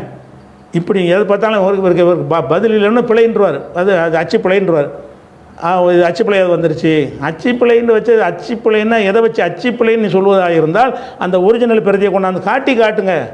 இதோ பாருங்கள் ஒரிஜினல் பிரதி தஹதீபுல் கமால் இந்த மியூசியத்தில் இருக்கிறது, அந்த எழுத்தை நீங்கள் பாருங்கள், அதில் உள்ளதுக்கு மாற்றமாக இதுதானே அச்சு பிழை நிறுவுகிற விஷயம், நிறுவுகிற முறை. அச்சுப்பிள்ளைன்ற ஒரே வார்த்தை அச்சுப்பிள்ளையாக வந்து அச்சுப்பிள்ளதை வைத்து கொண்டு கெட்டவராக இருந்தார் என்று சித்தரிக்கிறார்கள். அப்படின்னா கையில் மடியில் போட்டு சித்தரிக்கிறோமா, அந்த வாசகத்தில் இருக்கிறத சித்தரிக்கிறோமா? அந்த வாசகத்தில் அப்படி தானே இருக்கிறது. அப்போ என்ன செய்கிறாருன்னு கேட்டால் தஹதீபுல் கமாலில் மட்டும்தான் இருக்குது, வேறு நூலில் இல்லைங்கிறார். இருக்கட்டுமே, தஹதீபுல் கமாலில் இருக்கிறத வந்து அதுவும் அத்தனைக்கான நூல் தானே. தஹதீப் கமாலில் வந்து இப்படி இருக்கும் என்று சொன்னால் அதை வந்து ஏற்றுக்கொள்வது தான் நம்முடைய கடமை. இல்லைன்னா எந்த கிதாபும் நம்பிக்கை இல்லாத போயிடும். எந்த ஒரு கிதாபை எடுத்தாலும் இது அச்சுப்பிள்ளை, பதில் தெரியல அச்சுப்பிள்ளை, பதில் சொல்ல முடியலன்னு வைங்களா, அச்சுப்பிள்ளையை போட்டிருப்பாங்க. இந்த அச்சுப்பிள்ளை விளையாட்டு நிறைய செஞ்சுருக்காரு. இதில் 2 அச்சுப்பிள்ளையை சொல்லியிருக்காரு. வழங்குதா? அச்சுப்பிள்ளைன்னு சொல்லி செய்வார், இன்னொரு இடத்துல அச்சுப்பிள்ளையை சொல்லுவார் இந்த பதிலில் கூட. அப்போ அச்சுப்பிள்ளைங்கிற விளையாட்டில் வழங்குதா? அச்சுப்பிள்ளை என்பதை நிறுவுவதற்குரிய முறைப்படி நீங்கள் நிறுவணும். நிறுவி என்ன செய்யணும்? நாங்கள் வந்து நிறுவ தேவையில்லைன்னா செய்யான்னு இருக்குது. இதில் இருக்குது, ஜாமியல் கலிமுல் புக்கில் இருக்கிறது. அதே மாதிரி வந்துக்கிட்டு அந்த ஷாமிலாவுடைய பல எடிஷன்கள் இருக்குது. எல்லா எடிஷன்கள்லையுமே சாஃப்ட்வேர்கள், அனைத்து சாஃப்ட்வேர்களையும் இந்த செய்யன் என்று தான் இருக்கிறது. புத்தகங்களாக வெளியிட்டிருக்கிறார்கள், அதுலேயும் செய்யன் என்று தான் இருக்கிறது. அப்போ அந்த எல்லாருமே வந்து ஒன்றுக்கு ஒன்று சோர்ஸு. கம்போஸ் பண்ணுறவங்களுக்கு அச்சிடப்பட்ட புஸ்தகம் வந்து சோர்ஸு, அச்சிட்டவங்களுக்கு அந்த கையெழுத்து பிரதி சோர்ஸ். அதுவும் இல்லாமல் இதை எழுத முடியாதுல்ல, உண்டாக்க முடியாதுதானே. எந்த ஒரு கிதாப் எடுக்கிறதா இருந்தாலும் அந்த காலத்தில் எழுதி தான் வச்சுருப்பாங்க. அதை பிரிண்ட் பண்ணி ஒரு இது ஆக்கணும்னா என்ன செய்வாங்கன்னா அதுக்குரிய எங்கே கிடைக்கும்னு பார்த்து அந்த நூலகத்துக்கு போய் அதுக்கு ஒரு காப்பியை வாங்கி கொண்டு வந்து அதை வைத்து என்ன செய்வாங்க, டைப் பண்ணி நூல் வடிவில் ஆக்குவார்கள். அப்போ நூல் வடிவில் ஆக்குவதற்கு அதுக்கு ஒரு மூலப்பிரதி இருக்கிறது. அப்போ நீங்கள் என்ன செய்யணும்னு கேட்டால் அதை போய் எடுக்கணும். நீங்கள் என்ன செய்யணுங்கிறது வந்து இல்லை, இப்படி தான் சுன்னியன்னு தான் இருந்துச்சு. இது வந்து பின்னாடி உள்ள அது கிதாபுக்காரர்கிட்ட புக்கு வெளியிட்டவங்களுங்க பல பதிப்புகள் வரும் அந்த புக்குக்கெலாம். அதாவது ஒரே புக்கை வச்சுக்கிட்டு எல்லோரும் பதிக்க மாட்டாங்க. ஒருத்தர் வந்து மதீனா யூனிவர்சிட்டியில் இந்த புக்கை எடுத்துகிட்டு எழுத்து பிரதி காப்பி கிடைக்கும், இன்னொருத்தருக்கு வந்து மக்கா யூனிவர்சிட்டிலேருந்து கிடைக்கும். அதுலேருந்து எடுத்து அவர் காப்பி பண்ணுவார், இதுலேருந்து இவர் காப்பி பண்ணுவார். இப்படி பல அச்சுக்கூடங்கள் அச்சிடப்படும் பொழுது ஒவ்வொருத்தரும் ஒரு மூலப்பிரதியை வைத்து கொண்டு தான் அச்சிடுகிறார்கள். இப்போ நான் என்ன சொல்கிறேன்னு கேட்டால் உங்களுக்கு அந்த அந்த வாசகத்தில் செய்யான் என்று இருக்குதுன்னு நான் சொல்கிறேன். நான் இட்டு கட்டி சொல்லலை. என்னிடத்தில் இருக்கிற புத்தகத்தில் அப்படி இருக்கிறது, பிரிண்டு புத்தகத்தில் அப்படி இருக்கிறது, இந்த ஜாமியல் கலிமுடைய அந்த சாஃப்ட்வேர்லாம் இப்படி இருக்கிறது. அப்போ இதெல்லாம் வந்து புக்கை பார்த்து தானே எழுதியிருப்பாங்க. அப்போ நம்ம என்ன செய்யணும்னா நீங்கள் ஏற்றுக்கொண்ட கருத்துக்கு தகுந்த மாதிரி அதை வளைக்காமல் என்ன செய்யணும், இந்த வாசகத்தில் இருந்து அதை புரிஞ்சுக்கொள்ளணும். இவர் நற்சான்று படுற மாதிரி அந்த விஷயம் வந்துக்கிட்டு இருக்குதா, அது வந்து கெட்டதாக வந்துக்கிட்டு இருக்குதா, அதை வச்சு என்ன செய்யணும்னா நம்ம இது வந்து கண்டிப்பாக நாங்கள் அந்த அபுதாபுதில் ஆஜூரீஸ்வரர்லாம் நாங்கள் பார்த்தோம். அந்த சுன்னியன்கிற வார்த்தை மேட்சாவலை, அது சுன்னச்சை பின்பற்றுவோராக இருந்தார் என்று சொன்னால் அதுக்கு பிந்தி வரக்கூடிய வார்த்தைகள் வந்து பொருத்தமாக இல்லை. அந்த பிந்தி வரக்கூடிய வார்த்தைக்கு நீங்கள் தப்பான இலக்கணம் தெரியாமல் நான் அர்த்தம் செஞ்சேங்கிறீங்க. அது அடுத்து வர்றேன். அப்போ அந்த அடிப்படையை சிந்தித்து பார்த்து தான் நம்ம நினைஞ்சோம் இந்த நுசுகா சரியில்லை, இதுதான் சரி, எல்லாத்துலேயும் செய்யன் என்று சொல்வதுதான் இந்த நல்லாள் கிடையாது, செய்யன் என்பது தான் அதுபோக இந்த செய்யன் என்பதற்கு ஒரு ஆதாரம் என்னென்னா 5 விதமாக பேசுனது ஒரு செய்ய தானே. ஒரு ஹதீஸ் கலையில் வந்துக்கிட்டு 5 விதமாக ஒரு விஷயத்தை சொல்வாரே, ஆனால் அது செய்ய தான், கெட்டவர் தான். அப்போ அதையெல்லாம் வச்சு பார்க்கையில் இந்த செய்யன் என்பது அச்சுப்பிழை என்று எதை வச்சு நீங்கள் சொல்கிறீங்க? நீங்களாக சொல்கிறீங்க அச்சுப்பிழை என்று. அதில் நிறைய அச்சுப்பிழை இருப்பதாக சொல்லிவிட்டார்கள். எந்த கித்தாப்புலையும் அச்சுப்பிழை இருக்க சொல்லலாமுங்க. சாமியில் எடுத்து பார்த்தீங்கன்னா நானே இப்போ படிக்கும்போது நிறைய திருத்திக்கிட்டே இருப்பேன். திருத்துற ஆப்ஷன் அதில் இருக்கிறது. நிறைய கித்தாப்புகளை தப்பு தப்பாக எழுதியிருப்பாங்க. அப்போ வந்து அந்த சில விஷயத்தை அர்த்தமே விளங்காது அப்படின்னா எழுதி வச்சுருப்பாங்க. அதுக்கெல்லாம் நம்மளே திருத்திக்கிடலாம். விளங்குதா? மீனிங் இல்லாத வச்சு என்ன செய்வோம், அப்போ திருத்திக்கிடலாம். ஸல்லல்லாஹு அலைஹி வஸல்லம்னா கேண்டு போட்டிருப்பாங்க இங்கிலீஷில், அதான் கே மட்டும்தான் இருக்கும். அது நம்ம என்ன செய்வோம், ஸல்லல்லாஹு அலைஹி வஸல்லம்னு திருத்திக்கிடுவோம். இப்படி வந்து பல விஷயங்கள் இருக்குது. இப்போ நம்ம கவனிக்கிற விஷயம் என்னென்னு கேட்டால், இதில் வந்து முகமது நெஹி என்ன சொல்கிறான்னு கேட்டால், கத்தப்பு தான்ஹு அவரிடமிருந்து எழுதினேன் என்பது நற்சான்று கிடையாது. பாயிண்ட் 1. அவர் கெட்டவராக இருந்தார் என்பது நான் இட்டுக்கட்டி சொல்லலை, பெருதிகளில் உள்ளதை சொல்கிறேன். பெருதிகள் போட்ட பதிவுகளை எல்லா பெருதிகளையும் இந்த தஹதீபுல் கமாலில் தான் இருக்கட்டுமே. தஹதீபுல் கமாலில் பெருதி வந்து தஹதீபுல் கமால் மூல பெருதிலாம் எடுத்திருப்பாங்க. அதில் இருக்கிறத நீங்கள் பிழைன்னு சொல்வதற்கு என்ன? அவர் பிழையாக எழுதிட்டார்னு சொன்னாலும் அதுதான் நீங்கள் எழுதணும். அவர் அப்படி தான் சொன்னார், அவர் அப்படி சொல்லுங்கள். நீங்கள் அவர் வந்து தப்பாக செய்யன்னு எழுதிட்டார், இப்படி தான் அவர் எழுதியிருக்க வேண்டும்னு சொல்ல முடியுமே தவிர, ஒருவருடைய எழுத்தை வந்து அவர் என்ன எழுதியிருக்கிறாரோ அதன்படி நாங்கள் எழுதியிருக்கும்போது, புக்கில் எழுதியிருக்கும்போது இது எழுத்து பிள்ளைன்னு சொல்ல இயலாது. அவர் எழுதுனதை எடுத்து எழுதுகிறவங்க. அதனால் காண செய்யன் என்கிற ஒரு விஷயம் வந்து அதுதான் கரெக்டான விஷயம். அவர் கெட்டவராக இருந்தார் அப்படின்னு நம்ம சொல்லிட்டோம். அடுத்து என்ன செய்கிறோம்னு கேட்டால்,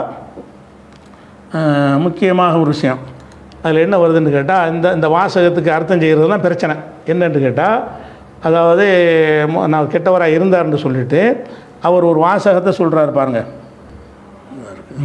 இதை பாருங்க, மூணு இடத்துல சொல்கிறார். 3ஐயும் போட்டு உதுகில அலைஹி வத்துஅய, அவர் மீது நுழைக்கப்பட்டு அவருடையதாக இது என்ன செய்யுது, அதாவது இந்த தகவல் பரத்தப்பட்டது அப்படி என்று சொல்றத இது ஒன்றாச்சா. இன்னொரு இடத்துல வேற மாதிரி சொல்றாரு. அடுத்தது வகால உதுகில அலைஹி வத்துஅய, இன்னும் என்ன சொன்னார்டா, அவர் மீது நுழைக்கப்பட்டு அவருடையதாக இது வாதிக்கப்படுகிறது, அவர் மீது நுழைக்கப்பட்டு அவருடையதாக வாதிக்கப்படுகிறது என்றார். அதாவது உதுகில அலைஹி வத்துஅய, இது அவர் மீது நுழைக்கப்பட்டு அவருடைய பெயரால் என்ன செஞ்சது, பயன்படுத்தப்பட்டிருக்குது அப்படி என்று அவர் மறுக்கக்கூடியவராக இருந்தார்னு என்ன செய்யுது வருது. இதை இவர் எப்படி மொழிபெயர்க்கிறார்டா, இவர் நுழைத்து விட்டு, யாரு பேரர் அவர் மீது நுழைத்து விட்டு என்ன வத்தஆ வாதித்தார், இந்த கருத்தை அவர்ல ஏத்தி இவர் வாதித்தார் அப்படின்னு இவர் சொல்றாரு. என்ன அங்க சொல்ல வர்றாரு என்ன செய்யல விளங்கல. அதாவது இதை சொல்லும்போது என்ன செய்யறாருன்றா, பெரிய அரபு மேத மாதிரி செய்கிற அர்த்தம் ஆச்சரியமாக இருக்கிறது. இப்படிலாம் அப்படின்னு அரபு மொழியில் இல்லாத ஒரு விஷயத்தை சொன்ன மாதிரி என்ன செய்கிறாரு, அது ஒரு பில்டப் கொடுத்துக்கிட்டு நிறைய பேர் காட்டுறாரு, மண்டை கணத்து நிறைய காட்டுறாரு. அந்த கிதாப்பில் பரிச்சயம் இல்லை, இந்த கிதாப்பில் பரிச்சயம் இல்லைன்னு இந்த கர்வம் ரொம்ப ஜாஸ்தியாக இருக்குது. நம்ம அந்த ஸ்டைலில் போகக்கூடாதுங்கிறதுனால நாம் செய்தியை மட்டும் பார்க்குறோம். இவர் என்ன சொல்ல வர்றாருன்னு கேட்டால், அதில் வந்து முகமது நூ சாலிஹ் சொல்கிற ஒரு வாசகம் வருதில்ல, என்ன வாசகம் இருக்குன்னு கேட்டால் அதாவது அதுகல அலைஹி வத்தா அப்படின்ட்டு நான் வந்து அர்த்தம் செஞ்சுருக்கிறேன். இந்த அதுகல என்கிற வார்த்தை வந்து அரபு மொழியில் சேர் ஜபர்லாம் கிடையாதுல்ல. இப்போ உள்ள நூல்களில் தான் இந்த ஹரக்கத்து போடுறாங்க. பண்டைய நூல்களில் இந்த சேர் ஜபர்லாம் இருக்காது. இந்த அதுகல என்கிற வார்த்தையை அதுகலன்னு படிக்கலாம், உதுகலன்னு படிக்கலாம்.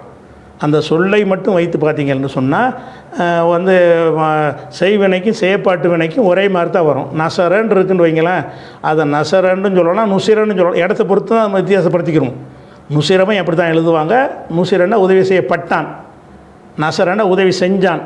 ரெண்டும் சொல் ஒரே மாதிரி தான் இருக்கும். அந்த இடத்துல பயன்படுத்துறதை பார்த்துக்கிட்டு இது இந்த இடத்துல நசரவாக தான் இருக்கும், இந்த இடத்துல நுசிரவாக தான் இருக்கும் அப்படின்னு அர்த்தம் செய்கிறாங்கல்ல. இப்படி அந்த இடத்த வச்சு அர்த்தம் செய்கிறது. ஆனால் இதில் ரெண்டில் எதை செஞ்சாலும் அவன் மொழிப்படி ஒன்று தப்பு செய்யலை. முதல் விஷயத்தை விளங்கிக்கிறணும். இதுக்கு போய் அர்த்தம் செஞ்சிட்டார்.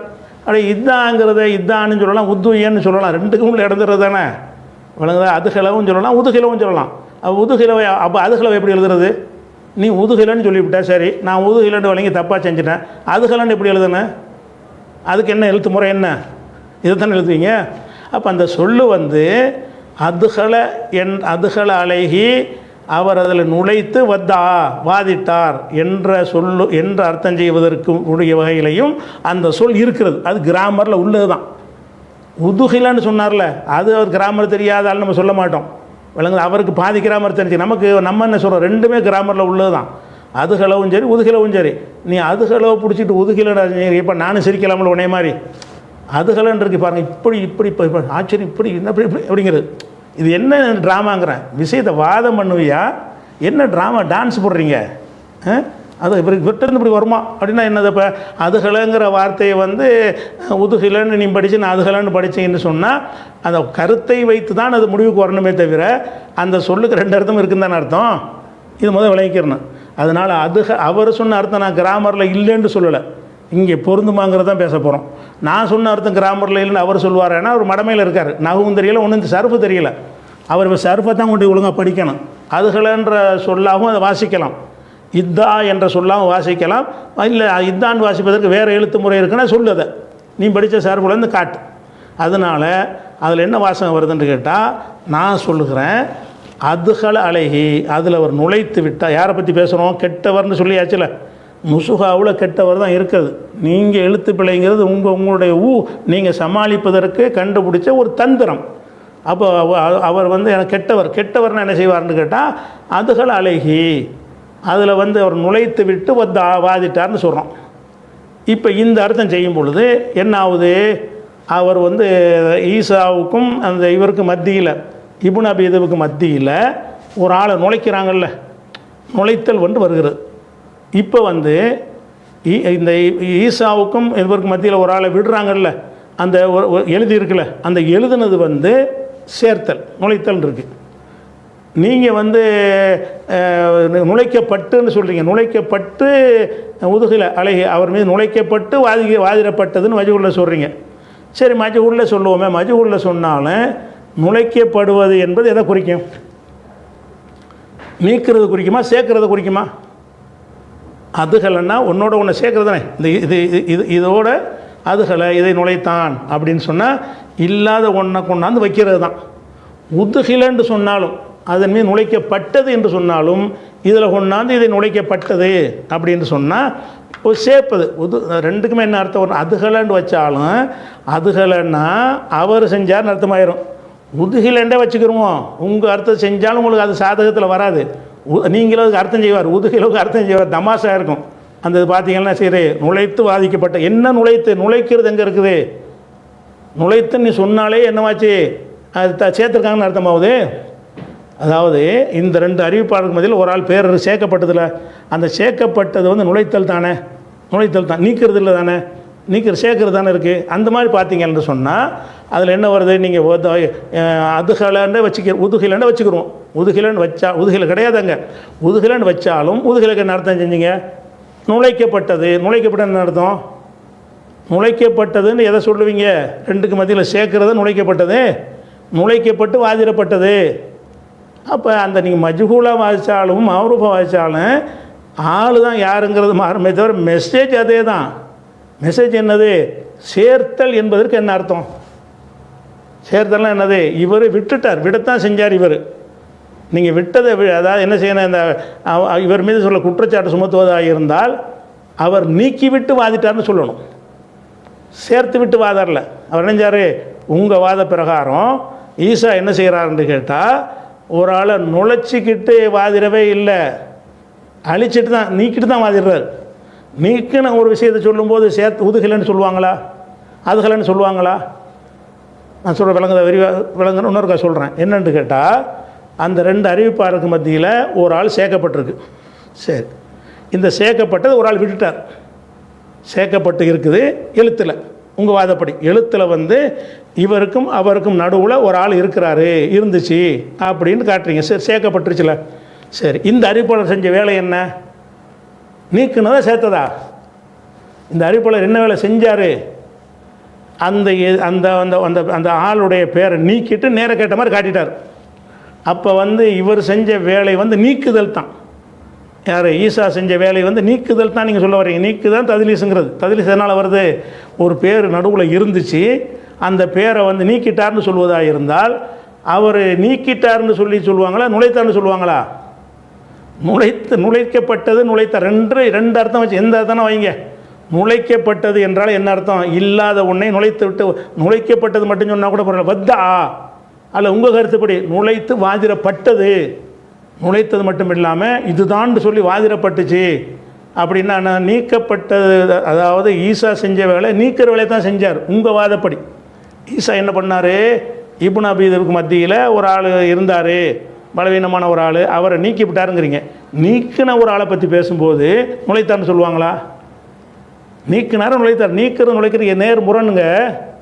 நீக்குதல்னு சொன்னால் இப்போ இப்படி இருக்கிறத எடுக்கிறதுக்கு பேர் நீக்கிறது. நுழைத்தல்னு சொன்னால் இல்லாத கொண்டாந்து வைக்கிறதுக்கு பேர் நுழைத்தல்கிறது. இப்போ இந்த ஈசாங்கிற அறிவிப்பாளர் செஞ்ச வேலை என்ன உங்கள் கருத்து பிரகாரம்? நீக்குதலா நுழைத்தலா? உங்கள் கருத்து பிரகாரம் நினைஞ்சிட்டாரு. இந்த நடுவில் ஒரு ஆள் உருவி எடுத்துட்டார். அப்படி உருவி எடுத்துறாருங்கும் போது நுழைக்கப்பட்டது யாரை சொல்லுவாங்களா? உருவி எடுத்துட்டுச்சுன்னா அதுக்கு என்ன அர்த்தம் செய்வாங்க? இருந்ததை எடுத்துட்டாருன்னு சொல்லுவாங்க. அதுக்கு அதுகலன்னு போடுவாங்களா? அல்ல உதுகிலன்னு போடுவாங்களா? உதுகிலன்னு வாய்ச்சாலும் அதுகலன்னு வாய்ச்சாலும் அதில் என்ன வருது? நுழைக்கப்பட்டது என்கிற வார்த்தை வந்தால் என்ன அர்த்தம்னு கேட்டால் இல்லாததை நுழைத்த குற்றச்சாட்டு தான் நாங்கள் இருக்கிறது. நீங்கள் என்ன செய்கிறீங்க? ஈசா மேலே உள்ள குற்றச்சாட்டு இல்லாததை சொருனார்னா நீங்கள் குற்றச்சாட்டு சுமத்துறீங்க. இல்லை, இருந்ததை நீக்கிவிட்டு அறிவிச்சார். இப்னு அபீதை விட்டு நேர கேட்டேங்கிறார். நேர கேட்டான்னா நேர கேட்ட மாதிரி போட்டு நேரடியாக கேட்ட மாதிரி அறிவிக்கிறார். அப்போ நடுவில் வர விட்டுவிட்டாருங்கிறதுக்கு உள்ள வார்த்தை சேர்த்தலாம் நீக்குதலாம். விட்டுவிட்டார் என்று சொல்வதற்கு பயன்படுத்துகிற வார்த்தை என்ன? அதை சேர்த்தல். நீங்கள் சொல்ல அர்த்தப்படி நீங்களே சொல்கிறீங்க. அதாவது நுழைத்து வாதிக்கப்பட்டதுங்கிறார். அதுக்கு என்ன மீனிங் சொல்லுங்கள். என்ன நுழைத்து என்ன வாதிக்கப்பட்டுச்சு? எதை நுழைத்தல்ங்கிற வரணும்ல, அந்த அர்த்தம் வரணும்ல. அப்போ அந்த அர்த்தத்தை வச்சு பார்க்கும்பொழுது நீங்கள் அதுகளை வைங்க உதுகளை வைங்க என்ன வேண்டாலும் வைங்க, மஜ்ஹூல் மாரூஃப் ரெண்டை வச்சு அழிஞ்சர் தான். இவர் செஞ்ச ஈசா செஞ்ச வேலை உங்கள் வாத பிரகாரம் ஈசா செஞ்ச வேலை அது நீக்குதல் தான் செஞ்சார். நடுவில் ஒரு பேரை நீக்கிவிட்டு அறிவித்தார். இப்போ நம்ம குற்றச்சாட்டு நுழைத்தாருங்கிறது குற்றச்சாட்டு. நுழைத்தார்னா என்ன? இல்லாதவனை இவர் சேர்த்தார். எங்கள் குற்றச்சாட்டு என்ன? இல்லாத ஒரு பேரை நடுவில் சேர்த்துட்டாருங்கிறது எங்கள் குற்றச்சாட்டு. உங்கள் குற்றச்சாட்டு என்ன? அது இருந்ததை நீக்கிவிட்டு அறிவிச்சாருங்கிறீங்க. அப்போ உங்கள் குற்றச்சாட்டு பிரகாரம் ஒரு ஆள் நீக்கப்பட்டிருக்கிறார். எங்கள் குற்றச்சாட்டு பிரகாரம் எங்கள் வாத பிரகாரம் இல்லாத ஒரு ஆளை சொருவி இருக்கிறார், அதாவது நுழைத்திருக்கிறார் அப்படிங்கிறோம். இப்போ இந்த ரெண்டில் இந்த வார்த்தைக்கு நீங்கள் நுழைத்தார் என்று அர்த்தம் செய்யுங்க. நுழைக்கப்பட்டு வாதிடப்பட்டதுன்னு அர்த்தம் செய்யுங்க. அப்போ என்ன மீனிங் அதுக்கு? அப்போ இந்த ஈசாங்கிற ஒரு ஆள் நடுவில் வரலாம் சேர்த்துறான்னு தான் அர்த்தம். நுழைத்து வாதிக்கப்பட்டதுன்னு ஒரு மஜ்ஹூல் ஆக்கணும்னு மாறிக்கிறது அர்த்தம். நுழைத்தல்னு இங்கே வரக்கூடாதுங்க. உங்கள் கருத்துப்படி உங்கள் வாத பிரகாரம் அவர் நுழைக்கலை. ஈசா இருக்கிற விட்டுட்டு தான் அறிவிச்சார். ஈசாங்கிறவர் செஞ்ச வேலை என்ன? உங்கள் கருத்து பிரகாரம் இப்னு அபீதுக்கும் அவருக்கு நடுவில் ஒரு ஆள் இருந்தார். அதை நீக்கி விட்டு அறிவித்தார், சேர்த்து விட்டு அறிவிக்கவில்லை. புக்கில் தான் சேர்த்துருக்குது. இப்போ நல்லா சிந்திச்சு பார்க்கணும். இந்த ஈசா செஞ்ச வேலையை பற்றி சொல்லும்போது முகமது நபியை என்ன செய்கிறாருன்னு கேட்டால் அதுகளைன்னு நான் சொல்கிறபடி வச்சுக்கிறேங்க. அது நுழைத்தார்னு சொல்லி நுழைத்தார்னால என்ன அர்த்தம்? இல்லாத ஒன்றை சேர்த்துட்டு வாதிட்டார்னு அர்த்தம். உங்கள் சொல்லுப்படி நுழைக்கப்பட்டு உத்துவையை வாதிடப்பட்டுச்சு. அதுக்கு என்ன அர்த்தம்? இல்லாதருக்கு என்ன? இல்லாத சேர்த்துட்டீங்கன்னு அர்த்தம். அப்போ நடுவில் ஒரு ஆளை நீங்கள் 5 பேர் சேர்த்துக்கிட்டு அவர் இவர்னு சொல்கிறீங்களே, அம்புட்டும் சொருகல்னு தானே அதில் வருது. அப்போ இதை வச்சு பார்க்கையில் செய்யன்னா கரெக்டானது. கெட்டவராக தான் இருந்திருக்காருன்னு சொல்கிறார்ல, அவர் சுண்ணத்துப்படி பேணக்கூடியவராக அந்த வேலையை செய்வார். சுண்ணத்தை பேணி நடக்கக்கூடியவராக இருந்தார்னு சொன்னால் இந்த மாதிரியான வேலையை செய்வாரா? நுழைப்பாரை கொண்டு போய் ஹதீஸில் கொண்டு போய் ஒரு பாப்பாவுடைய கிதாபுடைய சொருகிடுவார். அவர் சொல்ல மாட்டார். அப்போ நம்ம என்னன்னு கேட்டால் இதில் அவர் விளங்காமல் என்ன செய்கிறாரு? இது ஒரு வாதமாக வைக்கிறாரு. இந்த வாதமும் சரியில்லை, இந்த வாத பிரகாரமும் நிற்காது. அது ஒரு விஷயமாச்சா. அதுக்கு அடுத்தது இன்னொரு விஷயம் நம்ம என்ன கேட்டோம்னு கேட்டால், அப்போ இதில் அடிபட்டு போயிடுது. அதாவது செய்யங்கிறது தான் கரெக்டு. ஏன் கரெக்டு? அச்சுப்பிழை என்பது நீங்களாக சொல்லக்கூடியது. நான் சொல்கிறது இருக்கிறத காட்டுறேன். செய்யன்று இந்த இருக்குதுன்னு காட்டுறேன். நீங்கள் அதில் நிறைய பிழைகள் வந்திருக்கலாம் போகலாம், அதெல்லாம் ஊகம். இருக்கிறத கொண்டு பேசுங்க. ஒன்று விஷயம் அதில் அடிபட்டு போயிடுது. கத்தப்புத்தோன்னு வச்சு சொல்கிறீங்க எழுதினார்னு. எழுதுனதெல்லாம் கரெக்டுன்னு நிறுவிங்க. முதல்ல அதை தனி தலைப்பாக பேசுங்க. இல்லைனா எழுதுது அம்புட்டு இடத்துல இதான் அர்த்தம்னு பேசுங்க. இல்லைன்னு சொல்லி விடுகிறேன்னா அதையும் ஆதாரம் காட்டுறீங்க. கத்தப்து என்பது இதுக்குன்னு சொல்லலாம் அதுக்குன்னு சொல்லலாம்னு கேட்டால் அப்போ இதுக்குத்தான் என்று இப்படி ஆதாரம் காட்டுறீங்க. அதுவும் பிள்ளையாகி போச்சா. அடுத்து என்னன்னு கேட்டால் முக்கியமான பாயிண்ட்டுக்கு என்ன செய்கிறாருன்னு கேட்டால் அதுக்கு ஒரு பதில் சொல்கிறார். என்ன பதில்?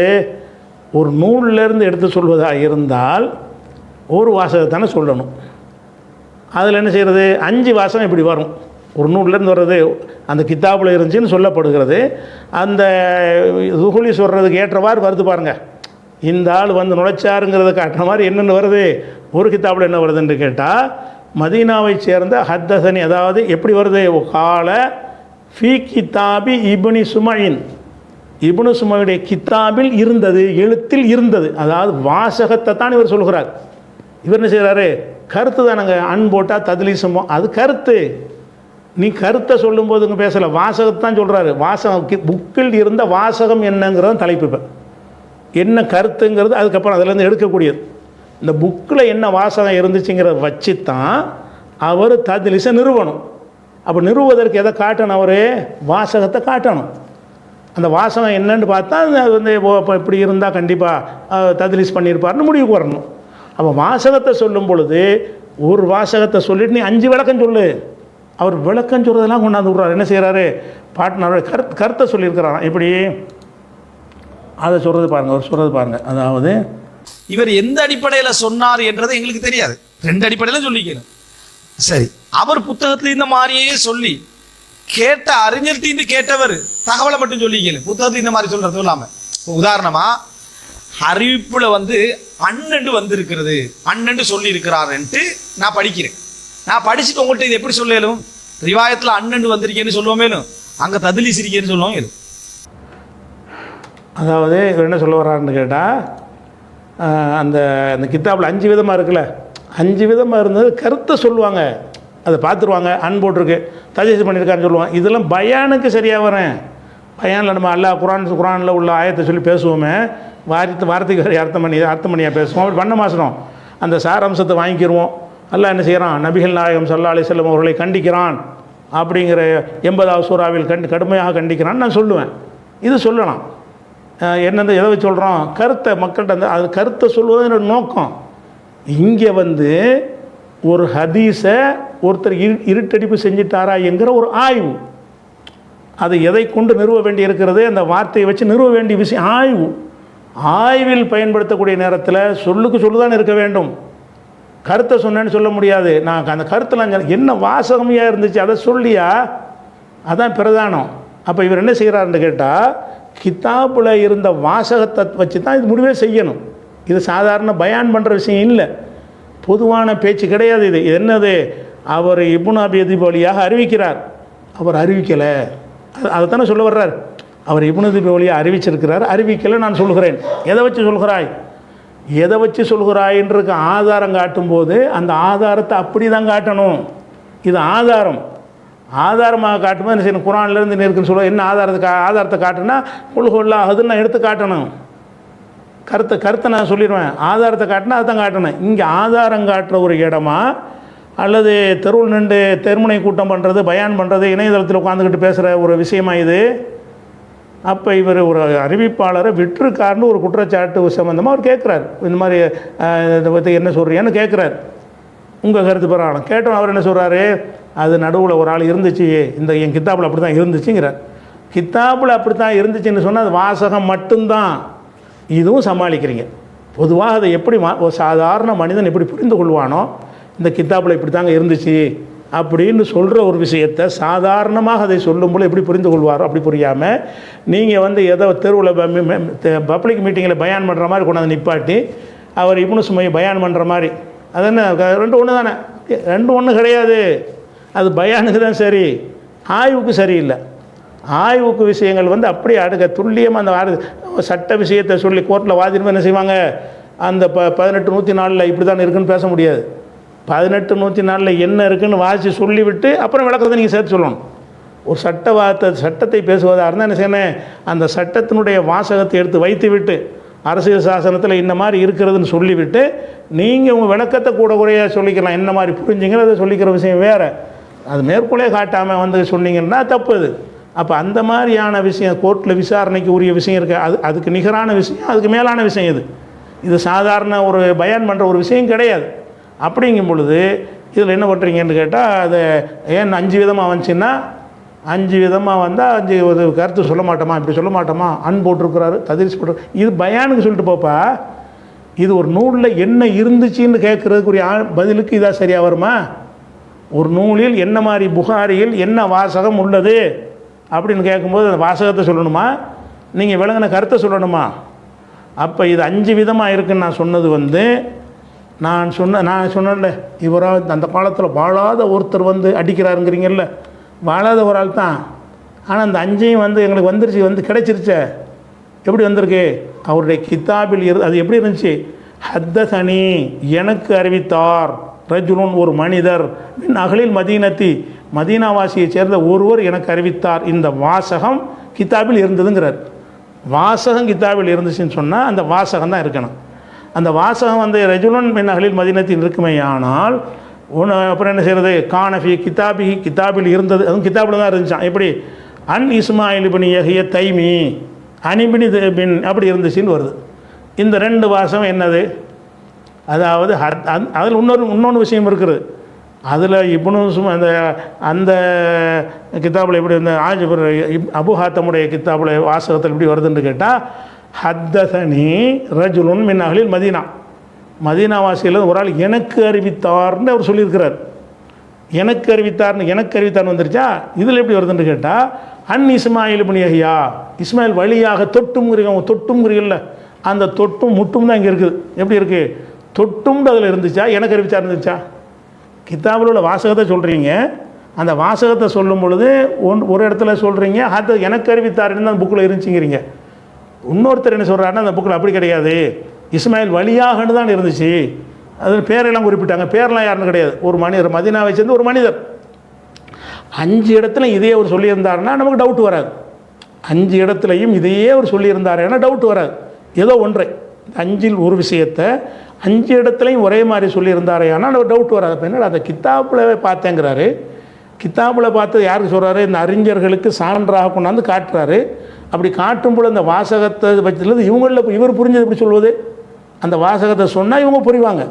நீங்கள் வாசகத்தை தான் கரெக்டாக சொல்லணுமே தவிர, நீங்கள் புரிந்து கொண்டது, நான் அதுலேருந்து இப்படி புரிந்து கொண்டேன்னு இவர் சொல்ல முடியாது. இவருக்கு ரைட்டு கிடையாது. அவங்கள்ட்ட கேட்குறவங்கள்ட்ட என்னென்ன சொல்லணும்னு கேட்டால், இந்த வாசகம் இருந்துச்சு, அதோடு நிப்பாட்டிக்கிறலாம். அல்ல அந்த வாசகத்தை சொல்லிவிட்டு விளக்கம் சொல்லலாம். ஒன்று அந்த வாசகத்தோடு இப்படி தான் இருக்குது, ரஜுலுன் மின் அஹ்லில் மதீனா இருந்துச்சு, நீங்கள் முடிவு பண்ணிக்கிறங்க, அது ஓகே. அல்லது என்ன செய்யலாம், ரஜுலுன் மின் அஹ்லில் மதீனா இருந்துச்சு, அதுலேருந்து யாருன்னு தெரியாத வழி எதாவது அறிவிச்சிருக்காருன்னு பயானே பண்ணுங்கள். அதுக்கு பிறகு வழங்குதா?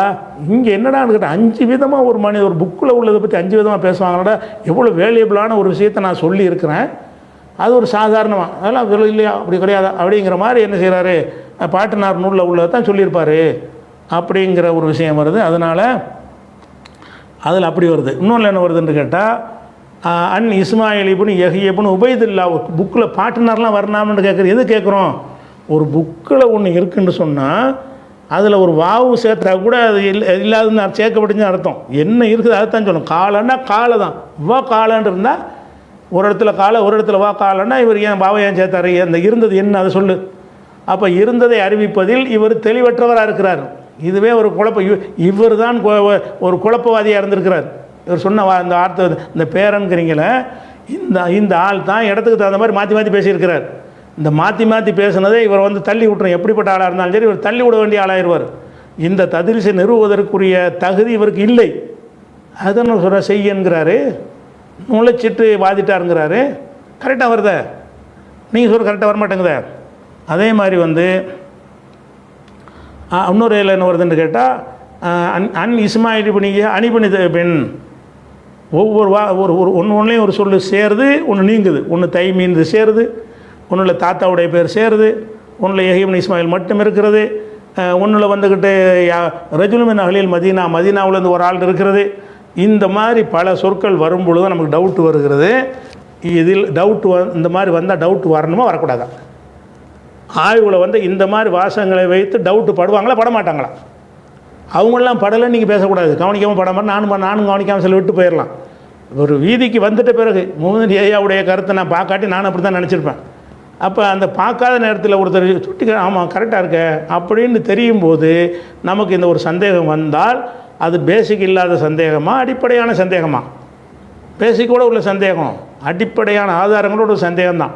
அப்போ அடிப்படை ஆதாரங்களில் சந்தேகம் என்ன? எந்த ஒரு விஷயம் ஒரு புக்கில் இருந்துச்சு என்று சொல்லும் பொழுது அந்த ஒத்த வார்த்தையை தான் அம்புட்ட இடத்துல அவர் சொல்லியிருக்கணும். இந்த வாசகம் எங்கள் பாப்பாவுடைய கித்தாபில் இந்த வாசகம் இருந்தது. வாசகம் இருந்துட்டு விளக்கம் சொல்வது நீ என்ன வேணாலும் சொல்லிக்கிறங்க.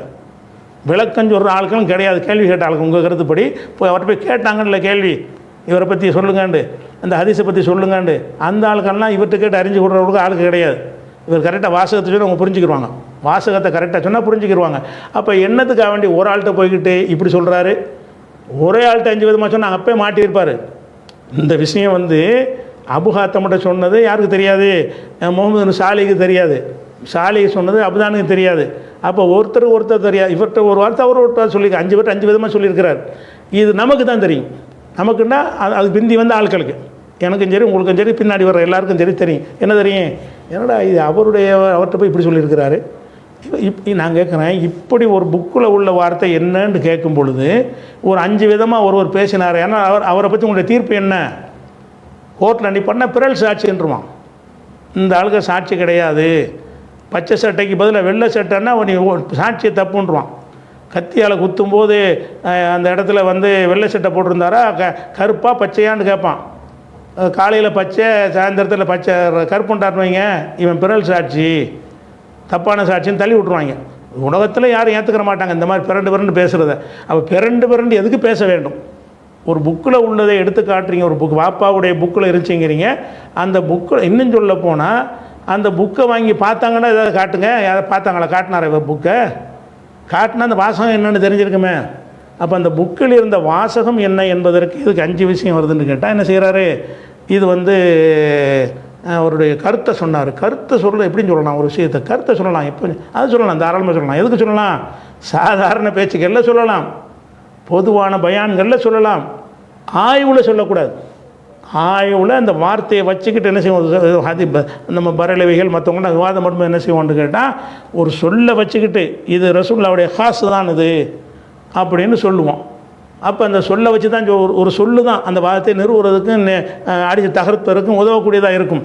அப்போ வாதங்கள் என்று சொல்லும் பொழுதும் ஆய்வு என்று சொல்லும் பொழுதும் அதில் எல்லாம் இந்த பயான் ஸ்டைல்லாம் கொண்டு நிப்பாட்டி பயான் மாதிரி நினச்சிக்கிட்டு இருக்கார். பயான் பண்ணுற மாதிரி விட்டு அடிப்பாங்க நினைக்கிறார். என்ன நினைக்கிறாரு? அந்த காலத்து அறிஞர்கள்லாம் என்ன செய்வாங்க? வாயில் விட்டு அடிப்பாங்க, அப்படிலாம் அடிக்க மாட்டாங்க. அப்படி அடித்து நமக்கு நம்பிக்கை வச்சுருக்க மாட்டோம். ஆனால் இதில் அடிச்சிருக்கிறாங்க. ஒரு ஆள் அடிச்சிருக்கார். எதை வச்சு சொல்கிறோன்னு கேட்டால் 5 விதமாக வந்ததுனால. அப்போ 5 விதமாக வந்ததுனாலையும் நமக்கு சந்தேகம் வருது. இவர் நுழைச்சாரா நீக்கினார்? நுழைச்சி வாதிட்டார். நுழைக்கப்பட்டு வாதி என்னென்ன நுழைச்சிக்கிறங்க?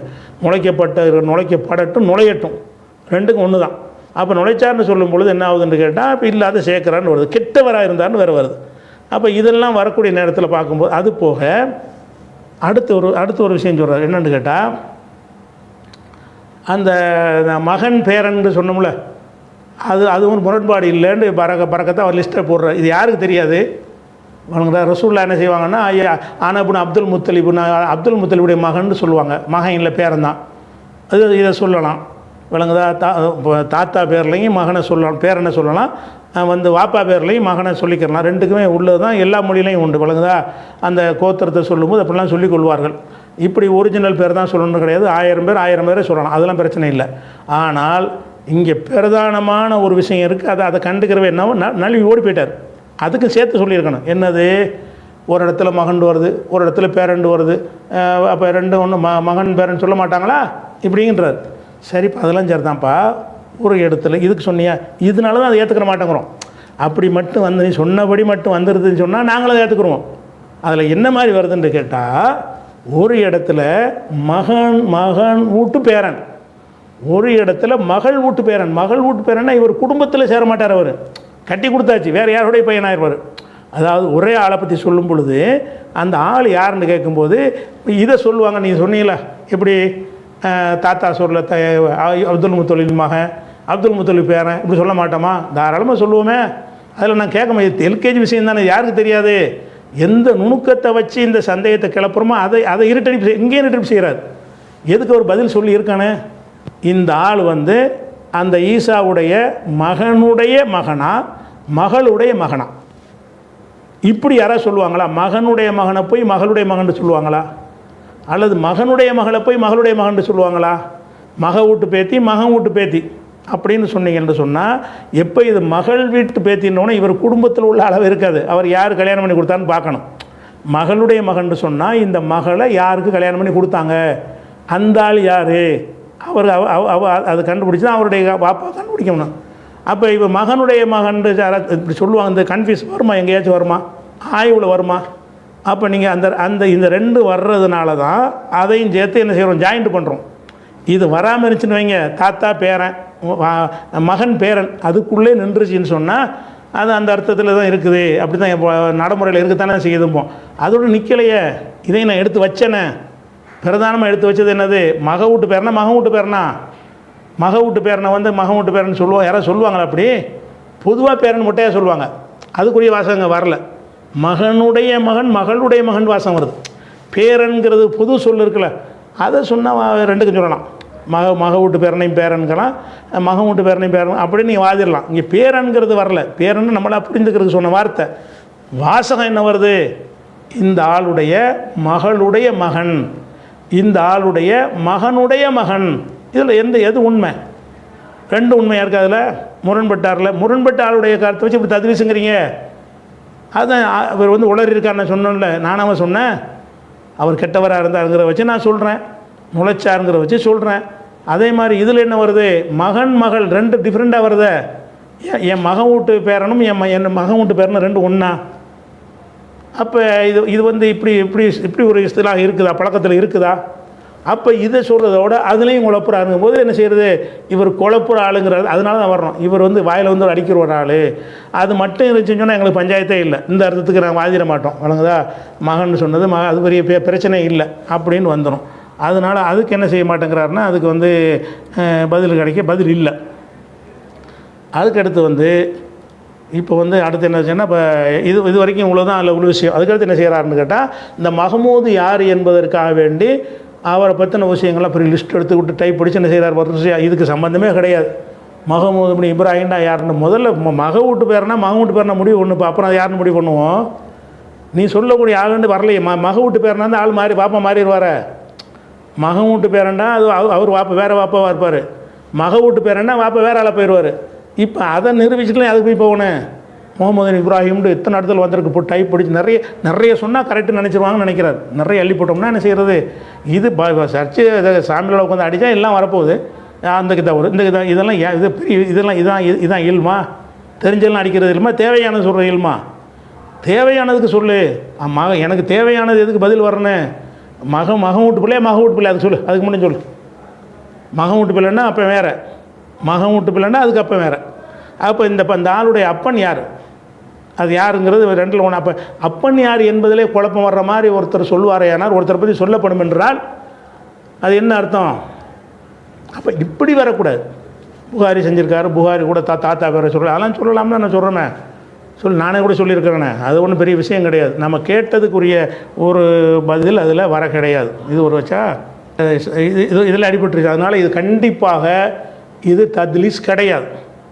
வணங்குதா? தத்லீஸ் இல்லவே இல்லை. ஏன் இல்லைங்கிறோம்னா ஆள் மாறாட்டம் இருக்குது. உங்களுக்கு நிரூபிக்க இயலாது. இன்னார்னு மக வீட்டு பேரனா மக வீட்டு ரெண்டில் ஒன்று தான், ரெண்டும்னு சொல்லவே இயலாது உங்களால். ஏன்னா பேரனும் மகனுக்கும் ரெண்டு ஒன்று தான் சொல்லிட்டு போயிடலாம். ஒரு ஆளுடைய பேரண்டாலும் ஒரு ஆளுடைய மகன்றாலும் ரெண்டு ஒன்றுண்டு அதுக்கு சொல்லிட்டு போயிடலாம். எதுக்கு சொல்ல முடியாது? மக வீட்டு பேரன் மகளுடைய மகன் மகனுடைய மகன், அது ரெண்டு ஒன்று தான். மகளுடைய மகன் இவர் தான், மகனுடைய மகன் இவர் தாண்டு. இது பெரிய குற்றமாக போயிடும். அப்பனை மாற்றுறது மார்க்கத்தில் பெரிய குற்றம். உதவுகும் ஆபாயகம், அவங்க வாப்பா பேரில் தான் அழைக்கணும்னு இருக்குது. வாப்பா மாற்றினா பெரிய குற்றமாயிரும். பெரிய குற்றத்திலே பெரிய குற்றம் என்னன்னு கேட்டால், தன் தகப்பன் இல்லாதவன தகப்பன்னு சொல்லுவது தான். அப்போ ரெண்டுக்கும் ஒரே அப்பாண்டுக்கு போட்டு விட்டேன்னு வைங்களேன், அப்போ இன்னும் ஆயிரும் பயங்கரமான குற்றமான ஒரு விஷயமாக போயிடும். அதனால் என்ன கேட்குறோம்னு கேட்டால், இந்த ஆள் யார், இந்த ரெண்டுக்கு மட்டும் சொல்லுங்கள், மற்றெல்லாம் விட்டுருவோம். இந்த ரெண்டுக்கு மட்டும் சொல்லுங்கள். மகன் வீட்டு பேரனா மக வீட்டு பேரனா. அப்போ ரெண்டு விதமாக சொன்னார்னா, இவர் ஒரு தெளிவற்று இருக்கிறார், இவர் ஒரு குழப்புறாரு, ஒரு தெளிவற்ற ஒரு ஆள், கெட்ட ஒரு ஆள்னு நல்லா விளங்குது. நுழைச்சிருக்காருன்னு இதுலேருந்து விளங்குது. இவ்வளோ விஷயம் அதில் அடங்கியிருக்கு. அடுத்து என்னன்னு கேட்டால், அந்த அவர் சொன்னது யார் அந்த வார்த்தையை, அதாவது உதுகில் அழகின்னு போட்டார்ல, உதுகில் அழகி உத்துழைய அதுகள் அழகி இதா இன்னும் நம்ம ரெண்டு போட்டோம்ல, அதுக்கு முன்னாடி ஒரு காலாண்டு வருது. இந்த காலை சொன்னார்னா யார் சொன்னார்? அது அவர் சொன்னார், ஈசா சொன்னார்னு தான் எடுக்கணும் அப்படிங்கிறாரு. அது எப்போ எடுக்கணும்னு கேட்டால், இந்த வாசகம் முகமது நபி யஹ்யாவுடைய கித்தாபில் இருந்தால் தான் என்ன செய்யணும், அப்படி இருக்கணும்.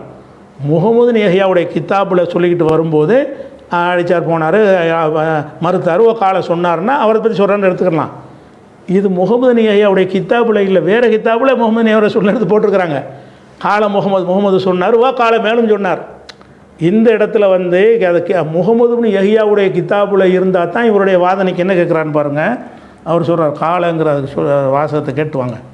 காண செய்யன் அவர் கெட்டவராக இருந்தார் அப்படின்னு இவர் யாரை பற்றி சொல்கிறாரு, அந்த மஹமூதை பற்றி தான் சொல்கிறாரு. சரியா, அவர் மறுக்கக்கூடியவராக இருந்தார் அப்படின்னு மஹமூது பற்றி சொல்கிறாரு. வக்கால என்றது யாரை பற்றி சொல்லணும், அப்போ மஹமூது பற்றி தானே. வக்கால அவர் சொன்னார்ன்னு சொல்லணும். இங்கே மாற்றிட்டாரண்டா, அவர் சொன்னார்ல முகமது பின் யஹ்யா சொன்னார். அப்போ இது யார் சொன்னார்னா காலை ஈசா தான் இதை சொன்னாருங்கிற மாதிரி அவர் கொண்டு வர்றார். எதனால் சொல்கிறாருன்னு கேட்டால் இவர் தானே ஈசா பற்றி தானே பேசிக்கிட்டு வரோம் அப்படிங்கிறார்.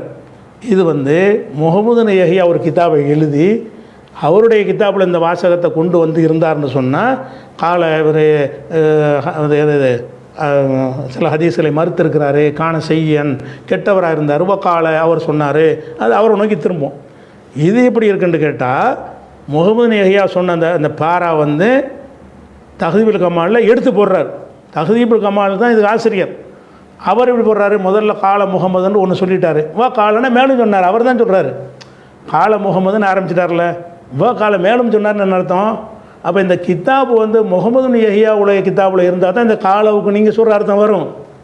அதாவது காலை சொன்னார்னு வருதில்ல, சொன்னாருங்கிறது ஈசாவை பற்றி தானே பேசிட்டு வரணும். அதனால் ஈசா தான் கெட்டவராக இருந்தார், காலை ஈசா தான் சொன்னார் எப்படின்னு வர்றீங்க. சரி, ஈசா சொன்னார்னு அது மீனிங் செய்யுங்க. ஈசா என்ன சொன்னார், உங்கள் கருத்துக்கு வருவோம்.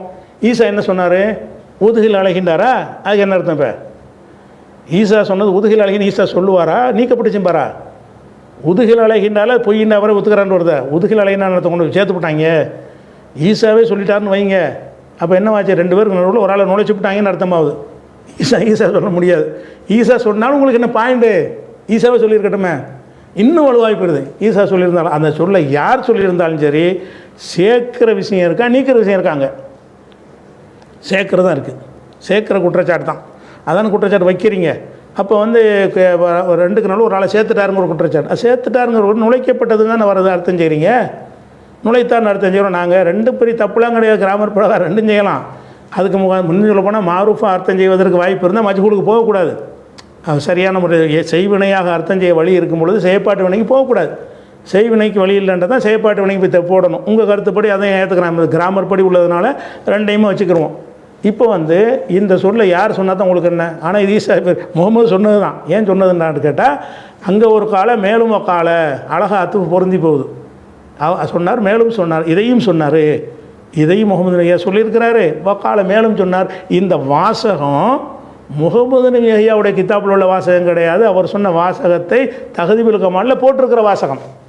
அப்போ இந்த ஒரு விஷயம் என்னங்கிறது அடிபட்டு போயிடுது. அதை நீங்கள் விளங்கிக்கணும். அடுத்து என்னென்னு கேட்டால் இன்னொரு விஷயத்துக்கு வரும். அடுத்து என்னென்னு கேட்டால் இப்போ தாரிகுல் மதீனா இருக்குல்ல, தாரிகுல் மதீனாங்கிற கித்தாபில் அதில் என்ன வருதுன்னு கேட்டால் இதே விஷயம் வந்து ஹத்தசனான்னு வந்துருச்சு. என்னென்னு வந்துருச்சு, ஹத்தசனி இப்னு அபி இப்னு வந்துருச்சு. அப்போ ஹத்தசனின்று அந்த வந்துட்டதுனால அப்போ என்ன ஆகுதுன்னு கேட்டால் இது சரிதான்னு மாறிட்டோம். அதுக்கு என்ன பதில் சொல்கிறாருன்னு கேட்டால் இந்த ஹதீஸு இன்னொரு இடத்துலையும் வருது. இன்னொரு இடத்துல வரும்போது எப்படி வருதுன்னு கேட்டால் அந்த ரெண்டையும் நான் போட்டிருக்கிறேன் இந்த படத்தில் பாருங்கள். ஒன்று வந்து வலது பக்க காலத்தில் உள்ளது வந்து நான் எடுத்து வச்ச ஒரு ஹதீஸு. அவர் இன்னொரு இடத்துல வருதுன்னு சொல்கிறார்கள், அது இடது பக்கம் இன்னொரு காலமாக நான் போட்டிருக்கிறேன். இன்னொரு காலமாக இந்த பக்கம் இந்த காலத்தில் உள்ளது வந்து நான் எடுத்து காட்டின ஆதாரத்துக்கு உள்ள ஹதீஸு. இந்த காலத்தில் உள்ளது அவர் இன்னொரு இடத்துல வந்திருக்குன்னு சொல்கிறார்ல, அந்த ஹதீஸுடைய வாசகம். அதில் என்ன வருதுன்னு கேட்டால் ஹத்தசனி இப்னு அபி போன்று நான் போட்டதில் இருக்குது. இந்த இடத்துல என்ன இருக்குன்னா முகமது இப்னு அப்துர் ரஹ்மான் போட்டு வருது, நேராக சொன்னான்னு வரல. அப்போ இதை வச்சு என்ன செய்கிறாருன்னா அங்கே வந்ததுனால இதுவும் அப்படி தான் இருக்கணும்னு ஒரு முடிவுக்கு வர்றார். முக்கியமான வாதம். ஆனால் ஒரு அடிப்படையான விஷயத்தை விளங்க வேண்டும். இந்த ஹதீஸுக்கும் அந்த ஹதீஸுக்கும் வந்து எவ்வளோ டிஃப்ரெண்ட் இருக்குதுன்னு நீங்கள் பாருங்கள். ரெண்டு ஹதீஸ் இருக்குது, ஒரே டிட்டோ ஒரே வாசகம் இருந்தால் ஒரு 10 ஹதீஸுக்கு இடையில் ரெண்டையும் போடுவாங்களா? புகாரி மாதிரியான ஆளுக்கு கூட இந்த தலைப்புக்கு போடுவாங்க. புகாரி மாதிரி ஆளுக்கு என்ன செய்வாங்கன்னு கேட்டால் ஒரு ஹதீஸ்லேருந்து ஒரு சட்டம் எடுக்கிறதா இருந்தால் என்ன செய்வாங்க, போட்டுட்டு அதே ஹதீஸை மறுபடி போட்டு வேறு ஒரு தலைப்பை போடுவார். அப்படி சட்டம் எடுக்கக்கூடிய நூலாசிரியர்கள் அப்படி போடுவாங்களே தவிர, வரலாறு எழுதிட்டு வரும்பொழுது இவர் ஒரு ஹதீஸை சொல்லிவிட்டார், 10 ஹதீஸுக்கு தள்ளி அதையே சொல்லுவாரா? அதை அப்படி சொல்லுவாரான்னா சொல்ல மாட்டார். அதை சொல்ல தேவையில்லாத வரலாறு தானே சொல்லிட்டு வர்றாரு. இதில் என்ன வருதுன்னு கேட்டால், இந்த ஹதீஸை வந்து நான் போட்ட ஹதீஸுங்கிறது இந்த வலது பக்கம் உள்ளதாச்சா, இந்த இடது பக்கம் உள்ளது வந்து அவர் இன்னொரு இடத்துல வருதுன்னு சொல்கிறார்ல, அது இந்த இடத்துல நடுவில் கோடு போட்டிருக்கேன் பாருங்கள், இந்த கோடு நடுவில் இருக்குது. அப்போ இந்த கோட்டுக்கு இந்த பக்கம் போட்டது வந்து நான் எடுத்து காட்டின ஹதீஸ், இந்த பக்கம் உள்ளது வந்து அவர் இன்னொன்று இருக்குன்னு சொல்லி அதில் அன் வருதுன்னு சொல்கிறார்ல, சரி அதில் அன் வந்து இதில் அன் வராமல் இருந்தால் நீ என்ன முடியும்? நான் அது அண்ணா அது வந்து ததிரிசாக வந்திருக்குது, சரியாக வந்து சொல்ல வேண்டியதானே. சில ஹதீஸுகளில் அன் போட்டு வரும், சில ஹதீஸுகளில் ஹத்தசனின்னு வரும். அந்த ரூட்டில் வந்து ஹத்தசனின்னு ஒரு ரூட் அவர் கிடச்சிருக்கிறது, அன் போட்டு ஒரு ரூட் கிடச்சிருக்குன்னு அந்த 2 அர்த்தம் எடுத்துக்கிறேன்னு. 2 அர்த்தம் எடுத்தாலும் எங்களுக்கு நாங்கள் ததிலிசை நிரூபிச்சதுனால எங்களுக்கு 2 பிரச்சனையும் இல்லை. ததிலிசை இல்லைன்னு ஆகிட்டதுனால உங்கள் கருத்துப்படி வச்சாலும் இப்போ 2 விதமாக வர்றதுனால இதில் அன் வந்ததுனால இது அண்ணன் இருக்குன்னு இது அவசியம் இருக்கா? அப்படி 2 விதமாக வராதா? ஒரு ஹதீஸில் வந்து ஒரே ஹதீஸில் அன் போட்டு அறிவித்து விட்டு அதே ஹதீஸை ஹத்தசனின்னு போட்டு அறிவித்த ஹதீஸுகள் இருக்கா இல்லையா? இருந்தால் என்ன செய்வீங்க? இன்னும் சொல்ல போனால் ஹத்தசனிங்கிறத தான் ஏற்றுக்குருவீங்க. அவர் ததிலிசை விட்டுருந்தா கூட அந்த தெளிவாக வந்துருச்சு, இதில் தெளிவாக வந்ததுனால ததிலிசு நீங்கி விட்டது, ஜால ததிலிசுன்னு போட்டுருவாங்க, ததிலிசு கிடையாதுன்றுவாங்க. அப்படிங்கிறதுனால இதில் இங்கே அன் வந்ததுனால இங்கேயும் அப்படி வச்சுக்கிறணுங்கிறது ஒரு மடமைன்னு விளைவிக்கிறணும். அடுத்து என்னன்னு கேட்டால், 2 இடத்துல வருதுங்கிறார்ல, 2 ஒரே அளவு கொண்டது கிடையாது. இதில் வந்து பரக்கத்தான நிறைய விஷயங்கள் சேர்ந்துருக்குது. இந்த 2வது ஹதீஸில் நான் முதல் ஹதீஸை நான் ஆதாரமாக காட்டினேன்ல, அந்த ஹதீஸில் உள்ள வாசகம் கம்மி. அதை புரிஞ்சுக்கிறதுக்காக வேண்டி நான் அப்படி ஸ்க்ரோல் பண்ணிட்டு போகிறேன் பாருங்கள். இந்த 2 எப்படி போகிறேன், ஸ்க்ரோல் பண்ணுறேன்னா ஒரு பேஜ் முடிஞ்சிருச்சா? எதுக்குன்னா இந்த அளவை பார்க்குறதுக்கு தான். இந்த வாசகம் உங்களுக்கு எல்லாருக்கும் அரபி வழங்காதுல, அதனால் இந்த ஹதீஸில் உள்ள வாசகத்தின் ஒரே ஃபாண்ட்டு தான் போட்டிருக்கிறேன், ஒரே அளவான காலம். இந்த காலமும் இந்த காலமும் இந்த காலமும் ஒரே அளவு, இந்த டெக்ஸ்ட்டும் ஒரே ஃபாண்ட்டு, ஒரே எழுத்து, ஒரே சைஸு, ஒரே வகை, இது ஸ்பேஸஸ் எல்லாம் அப்படி ஒரே மாதிரி செட் பண்ண ஒரு பேஜ் இது. இந்த பேஜில் வந்து இது முதல் இதாச்சா. இது இந்த பக்கம் வந்து நான் 2 காலம் அமைச்சு நினைஞ்சிருக்கேன்னு கேட்டால், ஒரு பக்கம் வந்து இதை போட்டிருக்கிறேன், ஒரு பக்கம் அவர் இன்னொரு இடத்துல வருதுன்னு சொன்னார்ல அதை போட்டிருக்கிறேன். இப்போ 2ஐயும் பாருங்கள், இது வரைக்கும் ஒரு பேஜ் ஃபுல்லாகிடுச்சு, 2மே இருக்குது. இது 2வது பேஜ். 2வது பேஜுக்கு போனீங்கன்னா 2வது பேஜையும் ஃபுல்லாகிடுச்சு, 2 பேஜ் இருக்கா. 3வது பேஜுக்கு போனீங்கன்னா 3வது பேஜும் ஃபுல்லாக இருக்குது. சரி, 4வது பேஜுக்கு போனீங்கன்னா இந்த 4வது பேஜ் இந்த ஒரு வரி தான் இருக்குது, விளங்குதா? இதில் கூட உள்ள அளவை பாருங்கள், ஒரு பேஜ், 2 பேஜ், 3 பேஜ். அப்போ இந்த 2 ஒரே ஹதீஸ் கிடையாது. அதை நல்லா விளங்கிக்கிறது, 2 ஒரே ஹதீஸ் கிடையாது. அவர் வந்து இந்த நான் எடுத்து காட்டின ஹதீஸில் இருக்கிற அளவை விட இன்னும் ஒரு மடங்கு, அதே அளவு மடங்கு கொண்ட இன்னொரு ஹதீஸு என்ன செய்கிறாரு, ஒரு இடத்துல பதிவு பண்ணியிருக்கிறார். அப்போ நீங்கள் அறிவுள்ளவர்கள் என்ன முடிவு பண்ணணும்னு கேட்டால், இந்த அதிக வார்த்தையை கொண்டு வரக்கூடிய அந்த ஹதீஸில் அன் வந்திருக்கு. உங்கள் கருத்துப்படி எங்களுக்கு பிரச்சனை இல்லை. ஏன்னு கேட்டால் தத்லீஸ் இல்லைன்னு நம்ம நிறுவிட்டோம். இப்னு அபீ தைப் தத்லீஸ் பண்ணல, அவ்வளோ வந்து குழப்பமாக இருக்கிறது, அதை நான் நிறுவிட்டோம் எங்கள் கருத்துப்படி. நிறுவலைங்கிற உங்கள் கருத்துப்படி வச்சுக்கிட்டீங்கன்னு சொன்னால் என்ன முடிவுக்கு வரணும்? இதில் வரக்கூடியது வந்து கூடுதல் விவரங்கள் வருதில்ல, இந்த ஹதீஸில் தத்லீஸ் இருக்குது. எதனால் 2 தடவை போடுறான்னு கேட்டால், இந்த செய்தி இவருக்கு 2 வகையில் கிடைத்திருக்கிறது, 2 வகையாக அந்த வார்த்தையில் வருகிறது. அப்போ இந்த வார்த்தையை வரக்கூடிய ஹதீஸில் ஹத்தசனி போட்டு வருது. இந்த வார்த்தை இந்த முதல் பக்கம் இருக்குல்ல, இந்த பேஜில் உள்ளதை வரும்போது இதுக்கு வந்து என்ன ஹத்தசனி போட்டு வந்திருக்குது. அதிக வார்த்தை உள்ள அந்த ஹதீஸை வரும்போது ஹத்தசனி போடாமல் அன் போட்டு வந்திருக்குது. நீங்கள் தத்லீஸ் கட்சியுடைய பிரகாரம் கூட நீங்கள் என்ன அர்த்தம் செய்யணும்னு கேட்டால், இது வேறு அது வேறு, நிறைய டிஃப்ரெண்ட்டான விஷயங்கள் கூடுதலாக இருக்குது. இது வேறு அது வேறு. அப்படி இருக்கும் பொழுது இதில் தத்லீஸ் இருக்குது, இதில் தத்லீஸ் இல்லை. தத்லீஸ் இல்லாத ஏற்றுக்கிற வேண்டியது தானே. நாங்கள் 2ஐயும் ஏற்றுக்குருவோம். என்ன கேட்டால் இவர் தத்லீஸ் பண்ணுறவர் கிடையாது. உங்கள் கருத்து பிரகாரம் எடுத்த கூட என்ன செய்யணும், இப்படி தான் விளங்கணும். இது ஒன்றாச்சா? அப்போ என்னன்னு கேட்டால், இதில் 3 பக்கம் வருது, அதில் 6 பக்கம் வருது. இது பக்கம்ங்கிறது நானாக ஒரு இது பண்ணி காட்டுற பக்கம், ஆனால் டபுள் மடங்கு கண்டிப்பாக. நீங்கள் சின்ன எழுத்தாக போட்டு ஒரு பக்கத்தில் காட்டினாலும் சரி, அதை ஒரு பக்கத்தில் எடுத்தீங்கன்னா அதே அளவு ஃபாண்டில் எடுத்தால் 2 பக்கம் வரும். அதை 4 பக்கமாக எடுத்தால் இது 8 பக்கம் வரும். அதில் 5 பக்கம் எடுத்தால் இது 10 பக்கம் வரும். அது டபுள் அளவு கூட்டு கண்டென்ட்டு, 2 மடங்கு உள்ள கண்டென்ட் இருக்குது. இந்த 2 மடங்கு எதுக்கு சொல்கிறேன்னு கேட்டால், ஒன்று வாட்சி காட்டுறது உங்களுக்கு அதை விட இது ஈஸியாக பாமர மக்களுக்கு, பொதுவான மக்களுக்கு புரிகிறதுக்காக வேண்டி இந்த விஷயத்தை நான் இப்படி விளக்குறேன். அதனால் அதை உழைக்கணுமா. அடுத்து என்ன செய்கிறான்னு கேட்டால், இதை பலவீனமாக்குறதுக்கு ஒரு பாயிண்ட்டை கொண்டு வர்றார். என்ன பாயிண்ட்டு? இந்த வாசகம் இருக்குல்ல, வஹாதா இந்த இருக்கு பாருங்கள், ஹதீஸ் முடிஞ்சிருச்சு.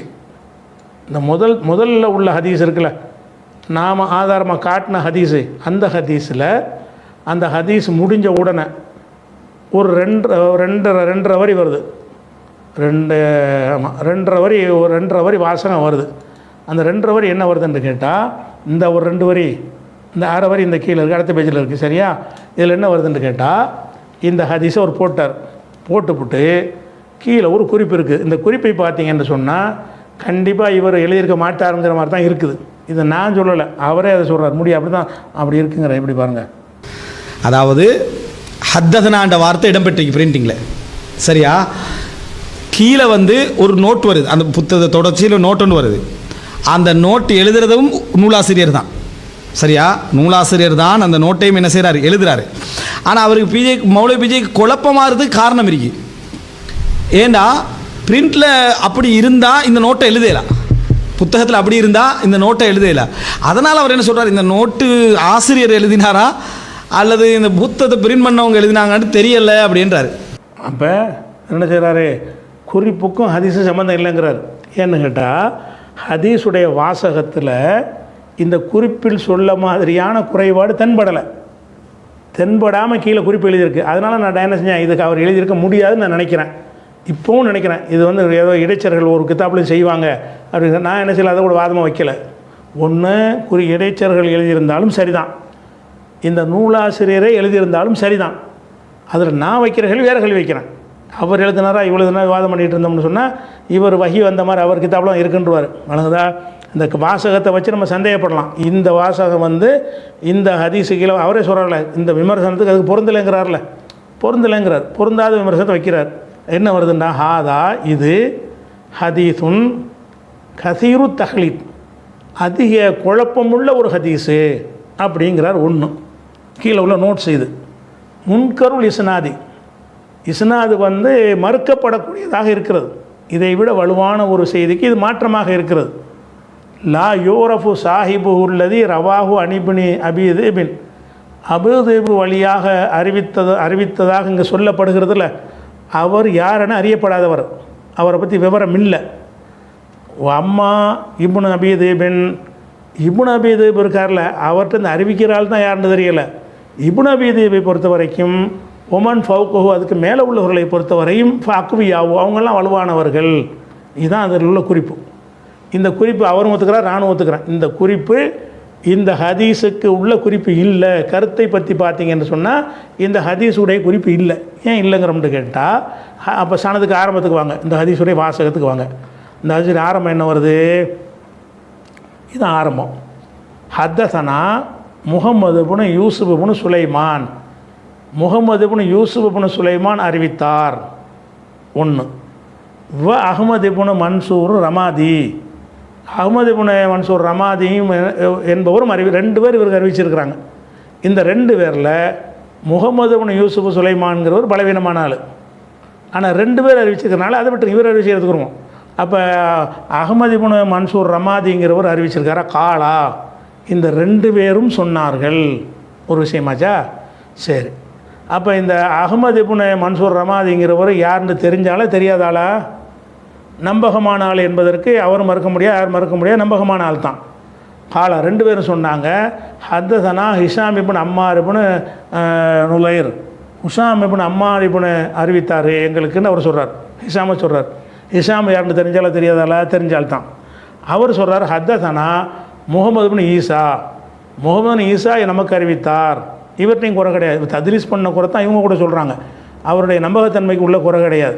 ஹத்தஸனா முகமது இப்னு ஈசா, முகமது ஈசா நமக்கு சொன்னார். கால அவர் சொன்னார், ஹத்தஸனி இப்னு அபிதேபின், எனக்கு இப்னு அபி தைப் சொன்னார். அவர் சொன்னார் அனி ஜுஹ்ரி வழியாக சொன்னார். அவர் சொன்னார் அன் சயீத் இப்னு முஸையப். சயீத் இப்னு முஸையப் இதுதான் சனது, மொத்த சனத். அப்போ மொத்த சனதில் இந்த இப்னு அபி தைப் இருக்கிறார்ல, இந்த வாசகம் இதுக்கு பிந்தி வர்ற ஆளுக்க யார்? இவர் யார்கிட்ட இருந்தெல்லாம் கேட்டாங்களோ அவங்க. அதாவது யார் பிந்தி வர்றா? ஜுஹ்ரின்னு வர்றாரு.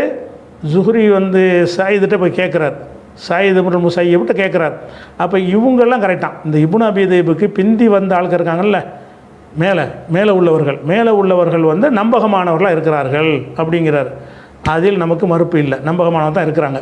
அதாவது ஜுஹ்ரி நம்பகமானவர் தான், சயீத் இப்னு முஸையப் நம்பகமானவர் தான். ஆனால் இந்த இப்னு அபி தைபுக்கு முன்னாடி உள்ள ஆளுக்கு இருக்காங்கல்ல, அதாவது யார் என்று அறியப்படாதவருங்கிறார். அறியப்படாதவளாக இருக்கார். இந்த இப்னு அபி தைபுக்கு முன்னாடி முகமது ஈசான்னு வர்றாரு. அவர் நீங்களே ஒத்துக்கிறீங்க அவர் நம்பகமானவர் தான் சொல்லிட்டு ஹத்தசனி போட்டால் உங்களுக்கு பஞ்சாயத்து இல்லை. அதுக்கப்புறம் அவருக்கு வந்து அம்மா ஹிஷாம்னு சொன்னாருங்கிறார். அவர் வந்து கீழே உள்ளவர், மேலே உள்ளவர்கள்லாம் கரெக்டாக இருக்காங்களாம், கீழே உள்ளவங்கள்லாம் சரியில்லை. அவருக்கு அறிவித்தவர் அகமது ஹிஷாமு முகமது ஈசா. அதான் இப்னு அபி தைபுக்கு மேலே 2 பேர் இருக்கிறாங்க. மேலேன்னா அவருக்கு அறிவித்த உஸ்தாது, அவருக்கு அறிவித்த உஸ்தாது. இப்னு அபி தைபுக்கு கீழே ஒரு 3 பேர் வர்றாங்க. இதில் அந்த 3 பேர் யாருன்னா 3 பேர் தெரிஞ்ச ஆளுக்கு தான்.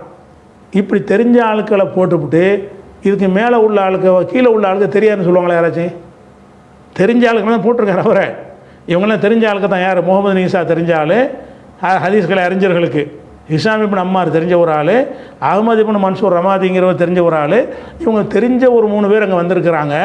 இந்த குறிப்புடைய வாசகம் எப்படி வருதுன்னு கேட்டால், குறிப்புடைய வாசகம் அதாவது ஹாதா ஹதீஸுன் கசீரு தஹ்லீத், நிறைய குழப்பமுள்ள, நிறைய குழப்பம் என்ன சொல்லணும்னா சொல்லு, நிறைய குழப்பம்னா ஒரு 3 ஆச்சும் சொல்லணும்ல.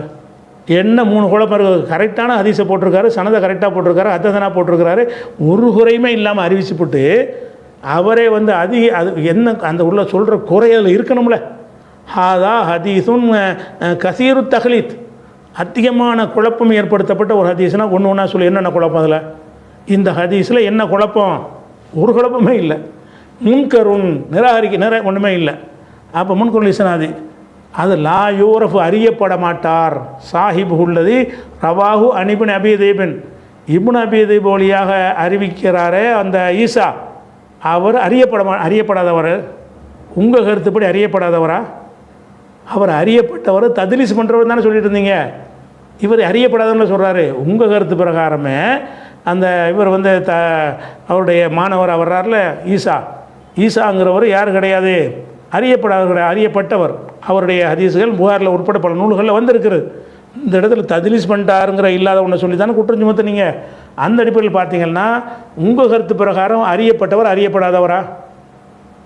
லா யூரஃபுன்னு தான் வருது. லா யூரஃபு சாஹிபுஹு, அவருடைய சாஹிப்னா அவருடைய மாணவர், அல்லது ரவாஹு அனிபின் அபி தைபன், இப்னு அபி தைப் வழியாக அறிவித்த மாணவர் இருக்கிறாரு, அவர் அறியப்பட மாட்டார்.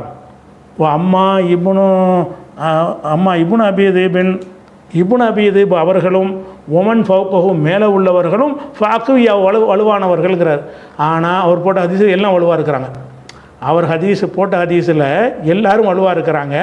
அவர் என்ன செய்கிறார்? மேலே உள்ள 2 தான் வலுவாக இருக்கிறது, கீழே உள்ள 3 வலு இல்லைங்கிறார். உண்மையில் வலுவாக இருக்கிறாங்க. அப்போ இந்த நோட்டு வந்து இவர் சொல்கிற இது என்ன அச்சுப்பிள்ளைன்ற உடனே என்ன செய்வார்? இது அச்சுப்பிள்ளையாக போட்டுட்டார். இந்த இடத்துல அண்ணன் தான் இருந்திருக்கணும் சார். அண்ணன் இருக்கட்டுமே, அண்ணன் இருந்த அண்ணன் அறியப்படாதவராயிருவாரா? விளக்கம் சொல்கிறார்.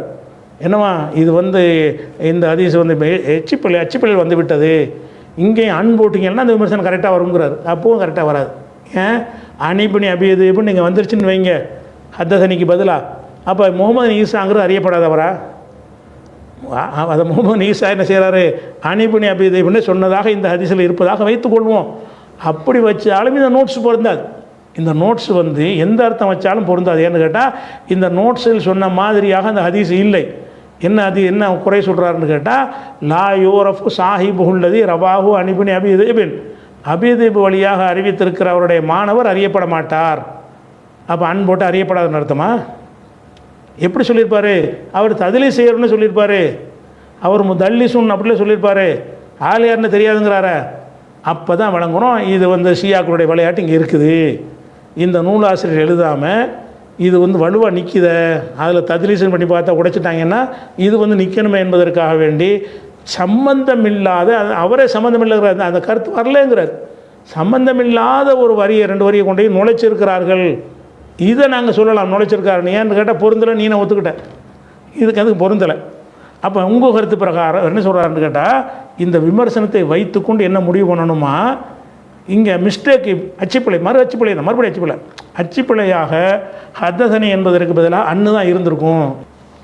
அப்போ கால ஹத்தசனி இப்னு அபீ திப் இருக்குல்ல, இந்த ஹத்தசனி இப்னு இது பதிலாக அன் என்று வச்சுக்கணுமா, அன் என்று தான் இருந்து இதை வச்சு இந்த விமர்சனத்தை வச்சு அன் என்று அங்கே போட்டுட்டோம்னு சொன்னால் கரெக்டாக இருக்குது விமர்சனம் அப்படிங்கிறார். எப்படி கரெக்டாகும், அன்னு வச்சுக்கிடுவோம், உன் சொல்லுபடி வச்சுக்கிடுவோம்.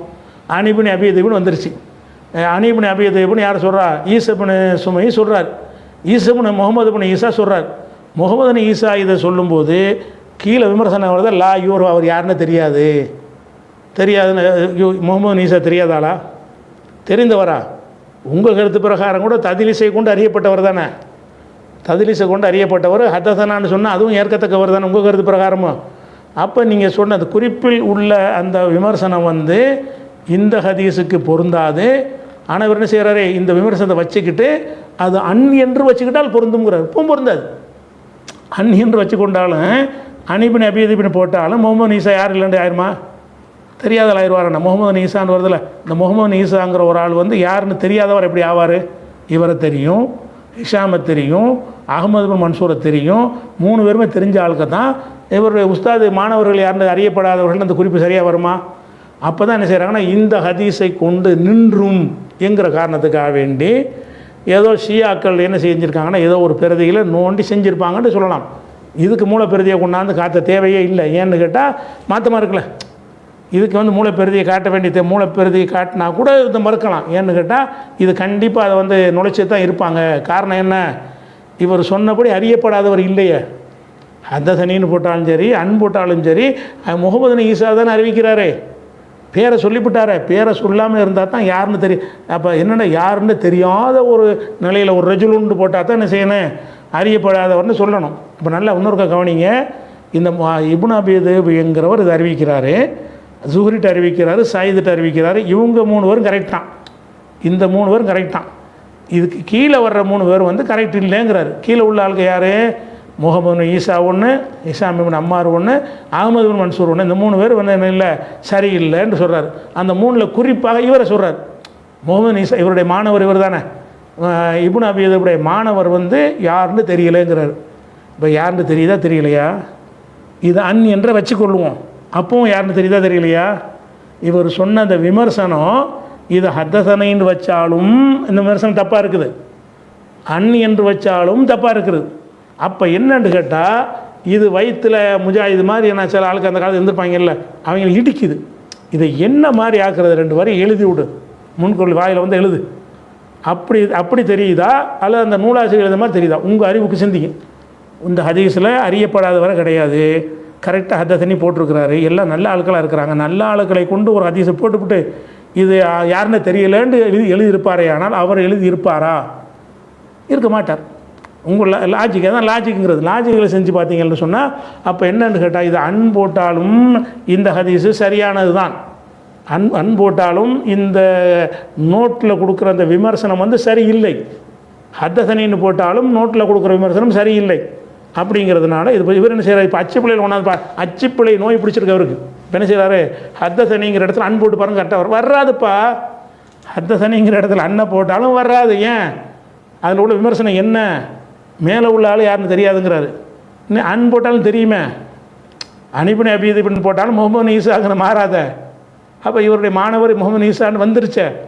அன் போட்டாலும் மாணவர் வந்து முகமதுன்னு வந்து விட்டது, ஹதசனி போட்டாலும் வந்து விட்டது. அவரை குறிப்பிட்டு விட்டார். குறிப்பிட்டு விட்டு இவருடைய மாணவர் யாருன்னு அறியப்படலைன்னா எப்படி அது? அப்போ இது வந்து இடைச்செருகள். இதை மூளை உள்ள யாருமே முடிவு பண்ணுவார்கள். ஒன்று அவர் எழுதியிருந்தாருனாலும் தப்பு தான், தப்பாக எழுதிட்டார், அவர் எழுத சான்ஸே கிடையாது. அப்படி இருந்தாலும் இந்த நோட்டை விட்டு நம்ம சனதோடு உள்ள செய்தி எடுத்துக்கிறோம். சரிச்சா, அடுத்து இந்த இன்னொரு இருக்குது நல்ல கூடுதல் விவரம், அதை எடுத்து பார்த்தீங்கன்னா அது இன்னும் அதையெல்லாம் போட்டால் இன்னும் நல்லா பயங்கரமாக நீக்கி இந்த அலியுடைய வரலாறு இருக்குது. இந்த ஹதீஸை பொறுத்த வரைக்கும் இதுவும் எங்கள்கிட்ட சரியானது தான். ஏன்னு கேட்டால் இதில் ததிலீஸ் உள்ள அன் தானே வந்திருக்கு. அன் வந்து எங்களுக்கு பஞ்சாயத்து இல்லை, இவர் ததிலீஸ் செய்கிற ஆள் இல்லைன்னு நிறுவிட்டோம். ததிலீஸ் செய்கிற ஆள் இல்லைன்ற நிறுவன பிரகாரம் 2 ஹதீஸுமே எங்களுக்கு சரி. உங்கள் கருத்துப்படி ஒரு வாதத்துக்கு இது வந்து ததிலீஸ் உள்ளதுன்னு வைத்து கொண்டாலும் இந்த ஹதீஸு உங்கள் கருத்துப்படியும் எங்கள் கருத்துப்படியும் சரின்னு ஒத்துக்கொண்டு தான் இந்த நோட்ஸை வச்சுக்கிட்டு இப்படி மாற்றலான்னு பார்க்குறீங்க. அச்சுப்பிள்ளை நடந்திருக்கும், இப்படி எதாவது பண்ணியிருப்பாங்கிறிய. அச்சுப்பிள்ளை என்ன அச்சுப்பிள்ளைன்னு சொல்லுங்கள். அன் போட்டிருக்கணும். அன் போட்டால் எப்படி வரும்? இவருக்கு அறிவிச்ச ஆளுன்னு தெரியாமல் போயிடுமா? அன் போட்டாலும் முகமது ஈசா இருப்பார் அவனுக்குள்ளே. அப்போ இது வந்து என்னென்னு கேட்டால் தவறான ஒரு வாதத்தை வைத்துக்கொண்டு என்ன செய்கிறாங்க என்பதை என்ன செய்கிறோம், வழங்கி கொடுக்குறோம். அதுதான் இதுக்கு இந்த நேற்று சொன்னதுடைய உள்ளதுக்குரிய பதில். இன்ஷா அல்லாஹ் அவருடைய அதாவது கடைசி வரைக்கும் இதில் நம்ம பதிலை பொறுத்த வரைக்கும் ஒன்று வந்து இறுதியில் வந்து நிற்கிற வரைக்கும் நம்ம என்ன செய்வோம், பதில் சொல்லிக்கிட்டு தான் இருப்போம். நீங்கள் அதாவது சில விஷயங்கள் பார்க்கும் பொழுது அவர் சொன்னால் சில சரி மாதிரி தெரியும், இவர் சொன்னால் சரி மாதிரி தெரியும், நீங்கள் குழம்புறீங்கல்ல, தேவையில்லை. ஒரு 3 ரவுண்டுக்கு அப்புறம் அந்த குழப்பம் வராது. சிலது சொல்லுவாங்கள்ல, அதில் உள்ள நம்ம சொல்லி காட்டுவோம்ல, அவர் நம்மளே சொல்லி காட்டுவார்ல, எங்கேயோ ஒருத்தர் லாக் ஆகி போயிடும், வணங்குதா? அதனால் வந்து என்ன மக்கள் குழம்ப தேவையில்லை. என்னடா இது அவன் சொல்லுவோம், அவரும் அதிசயமாக வாட்சி காட்டுறாரு, இவரும் வாட்சி காட்டுறாரு அப்படின்னு நீங்கள் நினச்சிங்கன்னா நினைக்க தேவையில்லை. இப்போ நான் சொல்லிட்டேன்ல, இதுக்கு என்ன சொல்கிறான்னு பார்ப்போம். சொன்னார்னா என்ன செய்வோம், அதுக்கு நம்ம பதில் சொல்லுவோம். ரெண்டையும் பாருங்கள், கடைசி வரைக்கும் நம்ம பதில் சொல்லிக்கிட்டு இருப்போம். அனைத்துக்கும் நான் சொன்ன அனைத்துக்கும் பதில் வந்திருக்கான்னு பார்க்கணும். என்னென்னத்துக்கெலாம் பதில் வரணும்னு கேட்டால் அந்த அச்சுப்பிழை என்பதற்கு ஆதாரத்தை காட்ட வேண்டும். ஒன்று அது காட்ட வேண்டும். அடுத்ததாக இதில் அச்சுப்பிழைங்கிறதுக்கு ஆதாரத்தை காட்ட வேண்டும். இதில் அன் என்று தான் இருந்திருக்க வேண்டும் என்றாலும் கூட அந்த விமர்சனம் எப்படி சரியாக வருது என்று காட்ட வேண்டும். 5 விதமாக அது ஒரு நூலில் இருந்துன்னு சொல்கிறார்ல, அதுக்கு நீங்கள் என்ன செய்யணும், காட்ட வேண்டும். அதே மாதிரி இவர் நுழைச்சாரா அல்லது நீக்கினாரா? நுழைத்தாருங்க வருது. நுழைத்தார்னு சொன்னால் நடுவில் ஒரு ததிலீஸ் உள்ள ஆளில் ததிலீஸு கிடையாது, ததிலீஸுக்கு எதிரான விஷயம் சேர்த்தாரு. அப்போ சேர்த்தாரா நுழைத்தாரா? அதுக்கு நீங்கள் என்ன செய்யணும், ஒரு ஆன்சர் பண்ணணும். இப்போ கேட்ட எல்லா கேள்விகளுக்கும் நீங்கள் ஆன்சர் பண்ணிங்கன்னா இன்ஷா அல்லாஹ் என்ன செய்வோம், நம்மளும் நீங்கள் எல்லாத்தையும் நீங்கள் பார்க்கணும். நீங்கள் எப்படி பார்த்து வச்சு பேசுகிறீங்களோ நாமளும் அதுக்குரிய தரவோடு தான் என்ன செய்வோம், எடுத்து வச்சு தான் பேசுவோம். இன்ஷா அல்லாஹ் இது வந்து மக்கள் குழம்பு தேவையில்லை. ஒரு 2-3 ரவுண்டில் வந்து கடைசியான வந்தோன்னே லாக் ஆகிட்டே குறைஞ்சிக்கிட்டே வரும் படிப்படியாக. எதுக்கு யார்கிட்ட பதில் இல்லை. அப்போ நான் முதல்ல தத்லீஸுங்கிற ஒரு விஷயத்தை முடிவு பண்ணுறதுக்கு எவ்வளோ, ஒரு தத்லீஸுன்னா ஒரு ஆள் கள்ள வேலை பார்க்குறான்னு அர்த்தம். ஒரு ஆள் கள்ள இருட்டடிப்பு செய்கிற வேலை பார்த்துருக்கிற நம்பகமான ஒரு ஆள் மேலே சொல்கிற ஒரு குற்றச்சாட்டு, அது எந்த மாதிரி நிரூபிக்கணும்? பொதுவாக குற்றச்சாட்டு நிரூபிக்கிறதுக்கு உள்ளது எப்படி வலுவானதாக இருக்க வேணாமா? இந்த முகமது ஈசா வந்து கள்ள வேலை அறிவிப்பாளர் விட்டுட்டு அறிவிச்சார்னா திருட்டு வேலை தானே பார்த்துருக்காரு. திருட்டு வேலை பார்த்துட்டாருன்னு சொன்னால் அது என்ன செய்யணும், அவர் மீது ஒரு குற்றச்சாட்டை சுமத்துறீங்க. எந்தளவுக்கு சுமத்துறீங்க, அவர் அறிவிக்கிற ஹதீஸெல்லாம் நிராகரிக்கிற அளவுக்கு அது போகிறது. சாதாரண விஷயம் கிடையாது, சும்மா பேசிட்டு போகிற விஷயம் கிடையாது. ஒரு ஆள் தத்ரீஸ் பண்ணிட்டார், நீங்கள் குற்றம் சுமத்திட்டீங்கன்னு சொன்னால் அவருடைய ஹதீஸில் அன் போட்டு வர்றதெல்லாம் தள்ளி விட்டுருவீங்க. ஆனால் தள்ள தகுதியற்றவராக இருப்பார், அவரை வேணுமென்ற இருட்டடிப்பவரை செஞ்சுருக்கிறாரு அப்படின்னு வர்றது சின்ன விஷயமா அது? அப்போ ஒரு அறிவிப்பாளருடைய நம்பகத்தன்மை நாணயத்தின் மீது சுமத்தப்படுற ஒரு குற்றச்சாட்டாக இருக்கும் பொழுது அது என்ன மாதிரி நிரூபிக்க வேண்டும்? உலகம் பூரா ஒத்துக்கிட்ட விஷயம்னா சந்தேகத்துக்கு இடம்லாம் நிரூபிக்கணும். எந்த குற்றச்சாட்டு நீங்கள் நிரூபித்தாலும் சரி, இந்த சந்தேகத்தின் பலனை எதிரியை கொடுத்து என்ன செய்வான், விடுதலை செய்கிறோன்றுவாங்க. சந்தேகத்தின் பலனை எதிரியை கொடுத்துருவாங்க. அப்போ சந்தேகத்தின் பலனை ஈசாவுக்கு தான், முகமது ஈசாவுக்கு தான் கொடுக்கணும். இவர் செய்யலை, ஏன்னா செஞ்சார் என்பதை நிரூபிக்கிறதுக்கு வைக்கிற சான்று மக வீட்டு பிள்ளை அது உழப்புது. அதே மாதிரி 5 வாசகம் அது வேறு குழப்புகிறது. அவர் வந்து நுழைச்சாருங்கிறது அது வேறு குழப்புறது. கெட்டவராக இருந்தான்னு குழப்பு. எல்லாத்தையும் சேர்த்து பார்க்கும்போது என்ன செய்கிறது, இது வந்து ஒரு ஆள் மீது சார்ஜ் பண்ணுறதுக்குரிய விஷயம் கிடையாது. தத்லீஸ்னா சும்மா போயிட்டு பறக்கத்தான் சொல்லிட்டு போகிறது கிடையாது, பயன் பண்ணுறது கிடையாது. ஒரு ஆள் மீது குற்றப்பத்திரிக்கை சுமத்துறது. அப்படியான குற்றம் செய்தார்னா உரிய ஆதாரம் வலுவான ஆதாரத்துக்கு நிறுவீங்க. அதுதான் விஷயம். அதனால் நீங்கள் மறுபடியும் வேறு வாதங்கள் இருந்தால் வைங்க, இன்ஷா அல்லாஹ் அதுக்கு பதில் சொல்லுவோம். அஸ்ஸலாமு அலைக்கும். அடுத்து ஞாயிற்றுக்கிழமை அன்றைக்கு அந்த கால ஹத்தசனா 2-1 சொன்னார்ல, அதற்குரிய பதிலும், அதே மாதிரி வந்துக்கிட்டு சுவைபுல் அர்னாவுத்து என்ன சொன்னார் அதுக்குரிய ஒரு பதிலும், அதே மாதிரி வந்து பிதஅத்வாதிகளுடைய அறிவிப்புகளை ஏற்றுக்கொள்கிற அப்படி விதியே கிடையாதுன்றார்ல, அதுக்குரிய பதிலும், இன்னும் அவர் சொன்ன வாதங்களுக்குரிய எல்லா பதில்களும் இன்ஷா அல்லாஹ் ஞாயிற்றுக்கிழமை என்ன செய்யும், ஒளிபரப்பாகும் என்று தெரிவித்துக் கொள்கிறோம். அஸ்ஸலாமு அலைக்கும்.